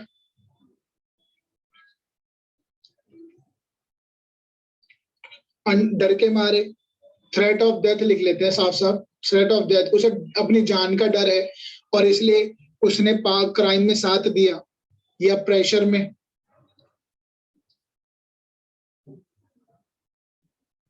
अब ये बताइए क्या ये कंप्लाइज होगा? ये तो खुद ही विक्टिम है, ये तो खुद ही विक्टिम है। हाँ बोलिए, क्या नाम है? सर अगर मर्डर करने के लिए या फिर स्टेट के अगेंस्ट में ऑफेंस अगर नहीं है, समझ गया, वहां जा रहे हैं, एक्सेप्ट मर्डर और ऑफेंस अगेंस्ट द स्टेट, ठीक है। आप कौन से सेक्शन की बात कर रहे हैं? 94? 94, यस सर। तो तब तो वो कम्प्लीटली इम्यून है, वो तो उसके अंदर उसे डिफेंस भी है आईपीसी में। लेकिन सर अगर उसे मर्डर, हाँ ठीक है, अगर देखो उससे जबरदस्ती बेसिकली मर्डर, वो अपना वो डिफेंस तो ये लेगा कि मैं प्रेशर में था, तब वो पार्टनर इन क्राइम हो सकता है। क्योंकि कोई इंसान, मैंने आपको बताया था ना, ऐसा नहीं कर सकता कि अपने आप को बचाने के लिए सामने वाले का मर्डर कर दे, ठीक है। अपने आप को बचाने के लिए सामने वाले का मर्डर नहीं कर सकता, जहां पर सिर्फ दो परिस्थितियों को छोड़कर, एक्सेप्ट मर्डर और offence against the state, then ही may treated as accomplice. But फिर भी वो उसका डिफेंस तो लेगा कि मैं प्रेशर में था इसलिए मैंने वो चीज करी। तो सजा की जब बात आएगी ना, सेंटेंस की, सेंटेंस कम हो जाएगी, बस उसकी थोड़ी सी कम हो जाती है ना। कंप्लाइज या फिर उसे अप्रूवर बना सकती है गवर्नमेंट। हाँ बिल्कुल बना लेगी, अप्रूव बना लेगी दूसरे वालों को अगेंस्ट। अप्रूवर बना लिया तो बिल्कुल छूट जाएगा। अगर अप्रूवर नहीं बना तो उसकी सेंटेंस जो होगी वो कम हो जाएगी थोड़ी, कि मैंने सारी चीज जो दबाव में करी, आई वाज नॉट। देखो क्राइम एक इंटेंशन के साथ किया जाता है, ठीक है। एक होता है ऐसी परिस्थितियों में कर रहा है जहां उसकी इंटेंशन नहीं लेकिन दबाव है, प्रेशर्ड है। तो आप मुझे बताइए ना, दोनों में सजा देने के लिए आप अगर जज हैं तो सजा का तो फर्क करोगे ना दो लोगों के बीच में। एक इंटेंशनली कर रहा है, एक प्रेशर्ड में कर रहा है, तो इसमें तो सजा कम दी जाएगी। माना उसने क्राइम किया, हमें लिखा है, तो अगर यहाँ एक्सेप्शन की बात की तो अगर वो मर्डर और उसको छोड़कर तो यहाँ तो बिल्कुल बच ही जाता, उसको सजा नहीं। लेकिन उसने मर्डर कर दिया सामने वाले का अपने आप को बचाने के लिए, सजा तो मिलेगी बट हाउएवर थोड़ी कम मिल सकती है। अब दूसरा क्या हो सकता है, who is not a complies. 94 जो है ये आईपीसी का लिखा है ना? हाँ जी आईपीसी का ही है। Person mainly witness a crime, सिर्फ एक इंसान ने विटनेस बना वो क्राइम का, देखता है क्राइम होते हुए, विटनेस करता है क्राइम को और इस बात को बताता नहीं है, डज नॉट इन्फॉर्म, एक बात बताओ, अगर रोड पे चलते हुए हम अगर किसी को क्राइम करते हुए देखते हैं तो क्या हम कंप्लाइज हो जाएंगे? बट क्या हमारी ड्यूटी भी तो है, हमारी ड्यूटी है वो बात अलग है, हम नहीं करते इन्फॉर्म, डरते हैं हम खुद कानून से फंसने से, but we are not accomplice. और आपने एक बात और मैंने आपको बताई थी, डिकॉय विटनेस मैंने कहा था ना, डिकॉय कौन होता है यानी? सर जो मतलब मेन कल्प्रिट है उनको फंसा, जैसे कि सर वो नहीं करते, स्टिंग ऑपरेशन करते हैं उसमें पकड़े जाते हैं। हाँ जी, ट्रैप विटनेस। ट्रैप विटनेस ये तो खुद उनके साथ जानबूझकर गया ताकि चीजें सामने आ सके, तो ही इज नॉट ए कंप्लाइज।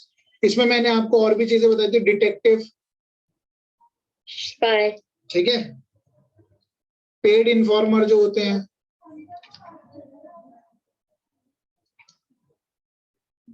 ये कंप्लाइज नहीं होंगे। अब कोर्ट जो है वैसे इनकी डिकॉय विटनेस की गवाही मानेगा नहीं मानेगा? इनकी गवाही जो अगर कोर्ट में विटनेस देंगे तो इनकी गवाही पे भी सजा दे सकता है अगर ये कोर्ट सेटिस्फाइड है तो कोर्ट का सेटिस्फैक्शन होना बहुत जरूरी है। If the court is satisfied, the court can punish, court can give a sentence on the behalf of the decoy witness if it is the court satisfied. अब court को कई चीजें ध्यान में रखनी पड़ती है, ये बात लिखना अपने आंसर में अगर आता है तो किसी भी विटनेस को कोई विटनेस देता है कोर्ट में आकर तो उसका कैरेक्टर कैसा है,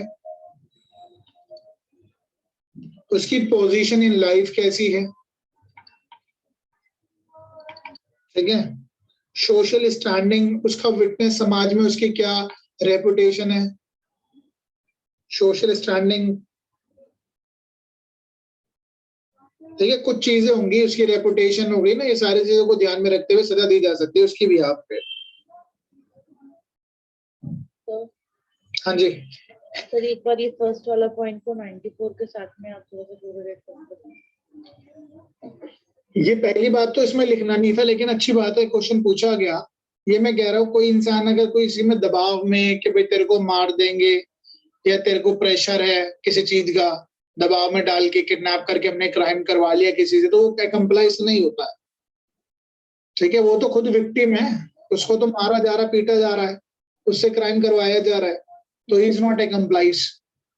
और हमने बात करी थी सेक्शन 94 में कि 94 को अलग से अगर समझते हैं तो 94 में एक इंसान सामने वाले को मार देता है, अगर दो परिस्थितियां ऐसी है जब उसके ऊपर खुद मर्डर का, सामने वाले को मर्डर, हमने उसको क्या दो ऑफेंस अगर होगा तो एक्सेप्ट मर्डर और ऑफेंस अगेंस्ट द स्टेट को छोड़कर डिफेंस अवेलेबल होगा। अगर इन दो परिस्थितियों में डिफेंस अवेलेबल नहीं होगा, यानी कोई इंसान को मैंने इतना दबाव डाल रखा है कि तो सामने वाले का मर्डर कर दे, तो डिफेंस अवेलेबल नहीं होगा। या ऑफेंस अगेंस्ट द स्टेट करवाता हूं मैं किसी पे, सामने वाले पे दबाव डाल के, तो सामने वाला इस बात का डिफेंस नहीं ले सकता कि मुझ पे दबाव था। एक बार अपने नोट पीछे जाके देख लेना, 92 94 में दो तरीके के एक्सेप्शंस है ना। वो तो याद आ गया, वो तो बोला था, लेकिन सर इसमें हमसे ये भी बोला कि मतलब इम्यून तो नहीं होता लेकिन सजा कम हो सकती है। सजा बिल्कुल कम होगी। आप एक जज हैं, आपके ऊपर मैंने यहाँ के समझाया था, एक इंसान जब कोई क्राइम करता है, एक होता है इंटेंशनली करता है, एक मैं आपके सर के ऊपर बंदूक रख दूं और आपसे कहूँ कि सामने वाले को मार दो, आप मारना चाहते हो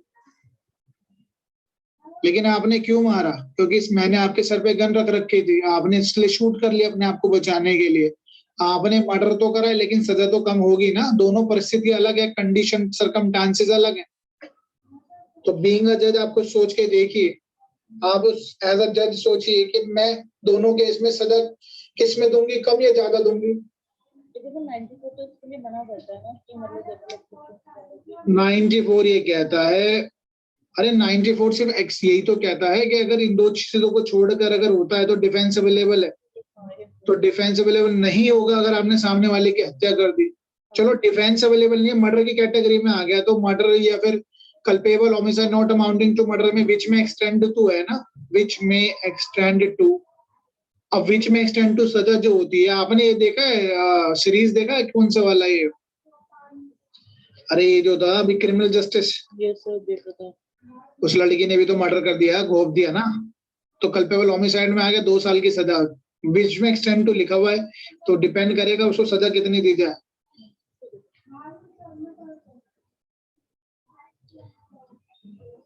ठीक है, और हमने एक डिफरेंस हमेशा पेपर में पूछा जाता है एक्यूज और को एक्यूज का। एक्यूज, को एक्यूज और एक्म्प्लाइज का डिफरेंस आ जाता है पेपर में, तो वो कैसे करेंगे आप?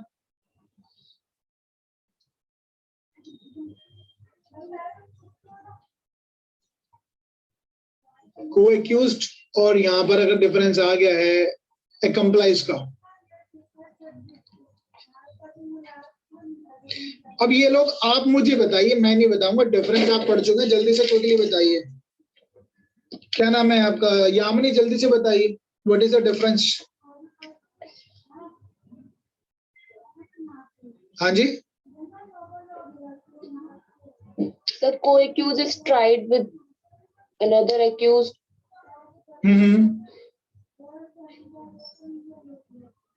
देखो हमने क्या क्या पढ़ा। कन्फेशन ऑफ को एक्यूज जो होता है, जब कन्फेशन हम अंडर सेक्शन 30 की अगर हम बात कर रहे हैं और यहाँ 133 की बात कर रहे हैं, तो कन्फेशन ऑफ को एक्यूज क्या करता है? वो अपने आप को फंसाता है और दूसरे को, इम्प्लीकेट हिमसेल्फ, खुद को फंसाता है और दूसरे को। और रही बात इसमें, ये जॉइंटली ट्रायल होना चाहिए, जॉइंटली ट्रायल होना चाहिए। जॉइंटली ट्रायल की हमने बात करी 223 में सीआरपीसी में, ठीक है। और ये फोर्स एंड फ्रॉड में नहीं होना चाहिए। अब कन्फेशन ऑफ द को एक्यूज, दोनों का जो कन्फेशन है वो सेम नहीं माना गया है। जो को एक्यूज की जो एविडेंस है, अब सेक्शन 30 के अंदर हमने किस बारे में बात करी है? कन्फेशन के बारे में बात करी है ना, कन्फेशन ऑफ को एक्यूज्ड।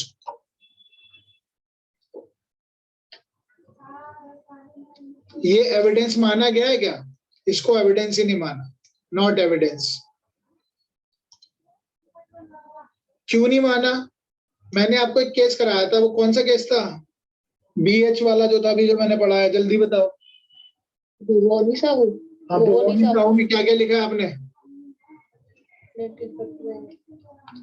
वो सारी बातें यहाँ Confession given by a co-accused is not an evidence because it lacks oath भी नहीं, examination, and it is given in the absence of the accused.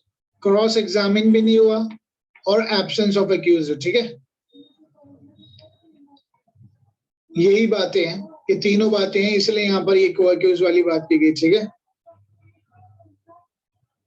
लेकिन एक्म्प्लाइज जो होता है, एक्म्प्लाइज कैसे अपीयर होता है कोर्ट में? एज अ विटनेस के रूप में अपीयर हुआ। जब विटनेस के रूप में अपीयर होता है तो सबसे पहले क्या होगा इसका? जो विटनेस के रूप में अपीयर होता है तो सबसे पहले वो क्या करता है? ओथ लेना। ओथ लेने से पहले, हाँ ओथ तो लेगा ही। ओथ के बाद चलो ओथ लिख दिया, वर्ड ओथ लेगा। एग्जामिनेशन सबसे पहले इसका चीफ एग्जामिनेशन होगा, फिर क्या होगा? क्रॉस भी होगा, अगर जरूरत पड़ी तो री एग्जामिनेशन। तो सब चीज हो रही है ना, ये डिफरेंस आ गया एक। और क्या डिफरेंस निकालेंगे आप? डिफरेंस यहाँ निकाल सकते हैं कि यहाँ पर हमेशा कोरोबोरेशन चाहिए। कोरोबोरेशन 133 क्या कहता है? अनकोरोबोरेशन की बात करता है। अनकोरोबोरेशन, अनकोरोबोरेटेड है, चल जाएगा काम।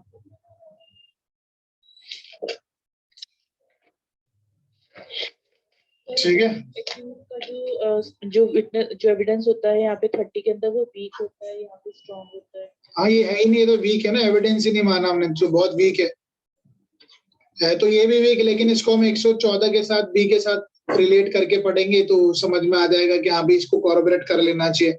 लेकिन मैं सिर्फ अभी 133 और 30 की बात कर रहा हूँ, इसकी बात नहीं कर रहा, इसलिए अनकॉर्पोरेटेड लिखना है यहाँ पे, यहाँ कॉर्पोरेशन जरूरी है।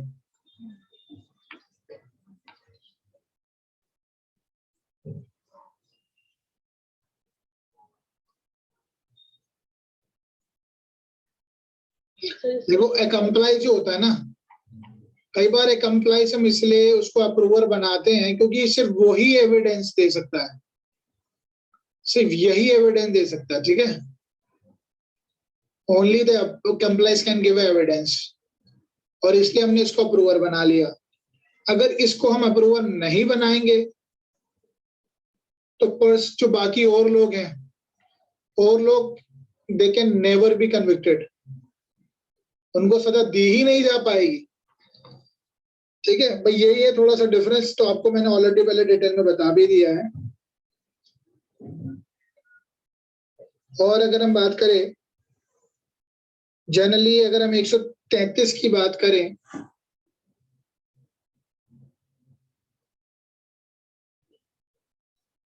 चलो इतना काफी रहेगा इसमें, ठीक है।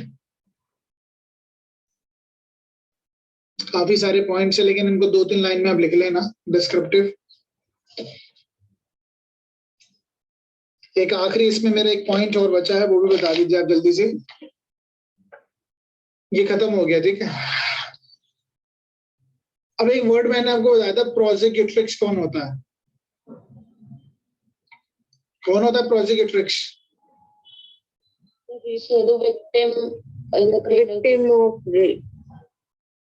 विक्टिम कौन? Victim of rape. Victim of rape, ठीक है, विक्टिम ऑफ रेप कहलाता है। प्रोसिक्यूट्रिक्स बोलते हैं लड़की के लिए यूज होता है, ठीक है, लड़के के लिए नहीं हो सकता prosecutrix. State of Maharashtra C K Jain, ये बार बार केस आएगा, अभी बाद में मैं बताऊंगा ये क्या है। State of Maharashtra versus C K Jain. इस केस में ये बात कही है कि ये जो विक्टिम ऑफ रेप है, क्या ये कंप्लाइज होती है क्या? तो बड़ी बेकार सी बात थी इसमें केस में। तो she can not be treated as evidence of accomplice, ठीक है। ये कोर्ट ने कहा कि ये तो खुद एक विक्टिम है, ये तो खुद एक इंजर्ड विटनेस की तरह है। She is like a injured witness and should, इसकी बात को बहुत ध्यान से सुना जाना चाहिए, वेटेज भी दी जानी चाहिए। और एविडेंस में कहीं नहीं लिखा, एविडेंस एक्ट में नो वेयर रिटन, ये बात कहीं नहीं लिखी, बट हर एविडेंस, उसकी जो गवाही है, cannot be accepted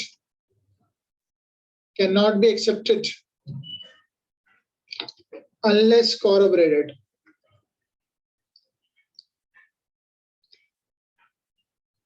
ये कहीं नहीं लिखा कि इसकी गवाही, लड़की की जो विक्टिम प्रोसिक्यूटर की गवाही से कोऑर्पोरेट किया जाए। तो आपने देखा होगा, वैसे हम आगे भी पढ़ते हैं, जहां पे भी कंसेंट की बात आती है तो वर्ड शैल लिखा है कि ये माना जाएगा कि उसने कंसेंट नहीं दी होगी अगर वो रेप का चार्ज लगा रही है। एक बहुत अच्छी बात बोली थी इसी केस में सीके जैन में। कोर्ट ने कहा कि अगर हम कोऑर्पोरेट करते हैं ना, कोऑर्पोरेशन,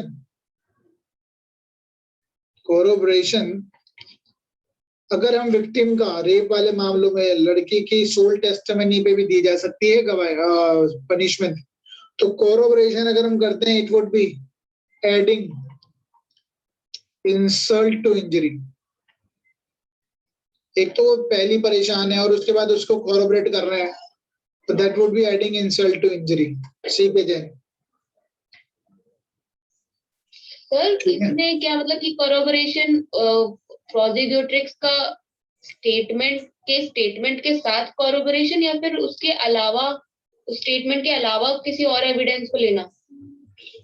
देखो, जो बेसिकली अगर लड़की जो है, अगर ये कहती है that she is been rape, तो प्रोसिक्यूट्रिक्स पहली बात कहलाती है। तो उसके बाद जो उसकी जो कहना है ना, वो अपने आप में एक बहुत इफेक्टिव एविडेंस माना जाता है। लेकिन ऐसा नहीं है कि उसने कहा तो उसको 100% ये मान ले कि रेप हुआ ही है। कोऑर्पोरेशन होता ही है, लेकिन कई बार क्या होता है, फैक्ट एंड सर्कमस्टांसेस के हिसाब से कोर्ट ये कहती है कि उसके कोऑर्पोरेशन को अगर जरूरत नहीं भी पड़ती है तो भी सजा दी जा सकती है। बट आज के टाइम में से मेडिकल एविडेंस है तो साफ साफ चीजें नजर आ जाती है, तो कोऑर्पोरेशन करा लेना चाहिए। ये थोड़ा पुराना केस है, 1990 का केस है, 1990 का केस था। तो कई मामलों में कोऑर्पोरेशन की जरूरत भी नहीं पड़ी, लेकिन मेरे हिसाब से आज के टाइम में कोऑर्पोरेशन चाहिए। तो इसमें हम इसको एक्म्प्लिश क्यों बोल रहे हैं, इसको बेसिकली इसको पार्टनर ने क्राइम कहा, क्योंकि कई बार क्या है, कोर्ट का ये थोड़ा नेगेटिव व्यू लेके चला था इस केस में कि इसको हम कि कहीं ना कहीं उसे कंसेंट जो है ना, कंसेंट को लेकर था ना ये, कि कई बार जो लड़की होती है वो कंसेंट पैसिव मैनर में देती है, तो कंसेंट हर मोमेंट पे कंसेंट चाहिए, तो वो पार्टनर इन क्राइम नहीं हो जाती अगर उसने उस दौरान अगर कंसेंट उसको, सपोज करो पहले अगर कोई सेक्सुअल इंटरकोर्स हुआ हो, इसका मतलब ये नहीं कि हर बार ही हो जाए, तो consent must be given, it should not be considered as an accomplice. ठीक है,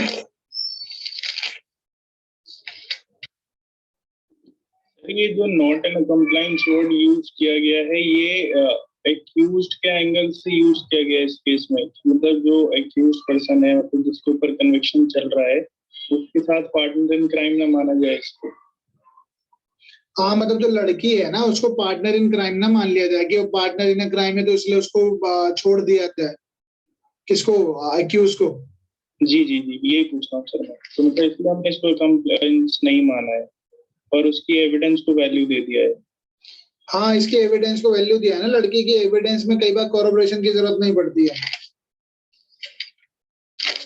देखो जहाँ पे भी हमने कोई भी ऐसे मामले हैं, रेप वाले मामले, तो वहाँ वर्ड शेल यूज किया है कि उसकी जो गवाही अपने आप में इफेक्टिव होती है, राइट।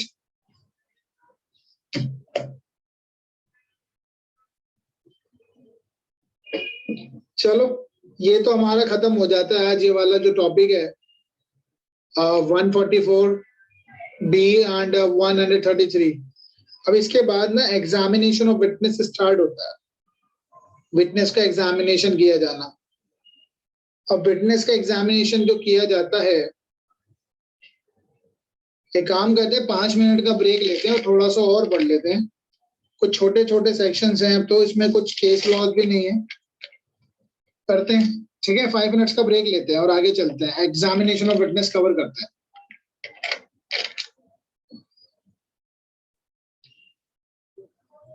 ठीक है, 5 मिनट्स का ब्रेक है, एट 7 o'clock हो रहा है, हम मिलते हैं 7:05 पे, फिर इसको आगे स्टार्ट करते हैं यहाँ से 134 ऑनवर्ड स्टार्ट करते हैं। सर हाँ जी, बोलिए। सर कितना कराएंगे का? आधे घंटे और पढ़ लेते, देखते कितना होता है, वैसे तो नया टॉपिक है ये। एक काम करते हैं, पहले ये पढ़ लेते हैं शॉर्ट में, क्या वो कहीं जाना है क्या? बाकी और लोग बताओ, इस टॉपिक को स्टार्ट करो क्योंकि पूरा लंबा टॉपिक है, रिलेशन है इन सबका।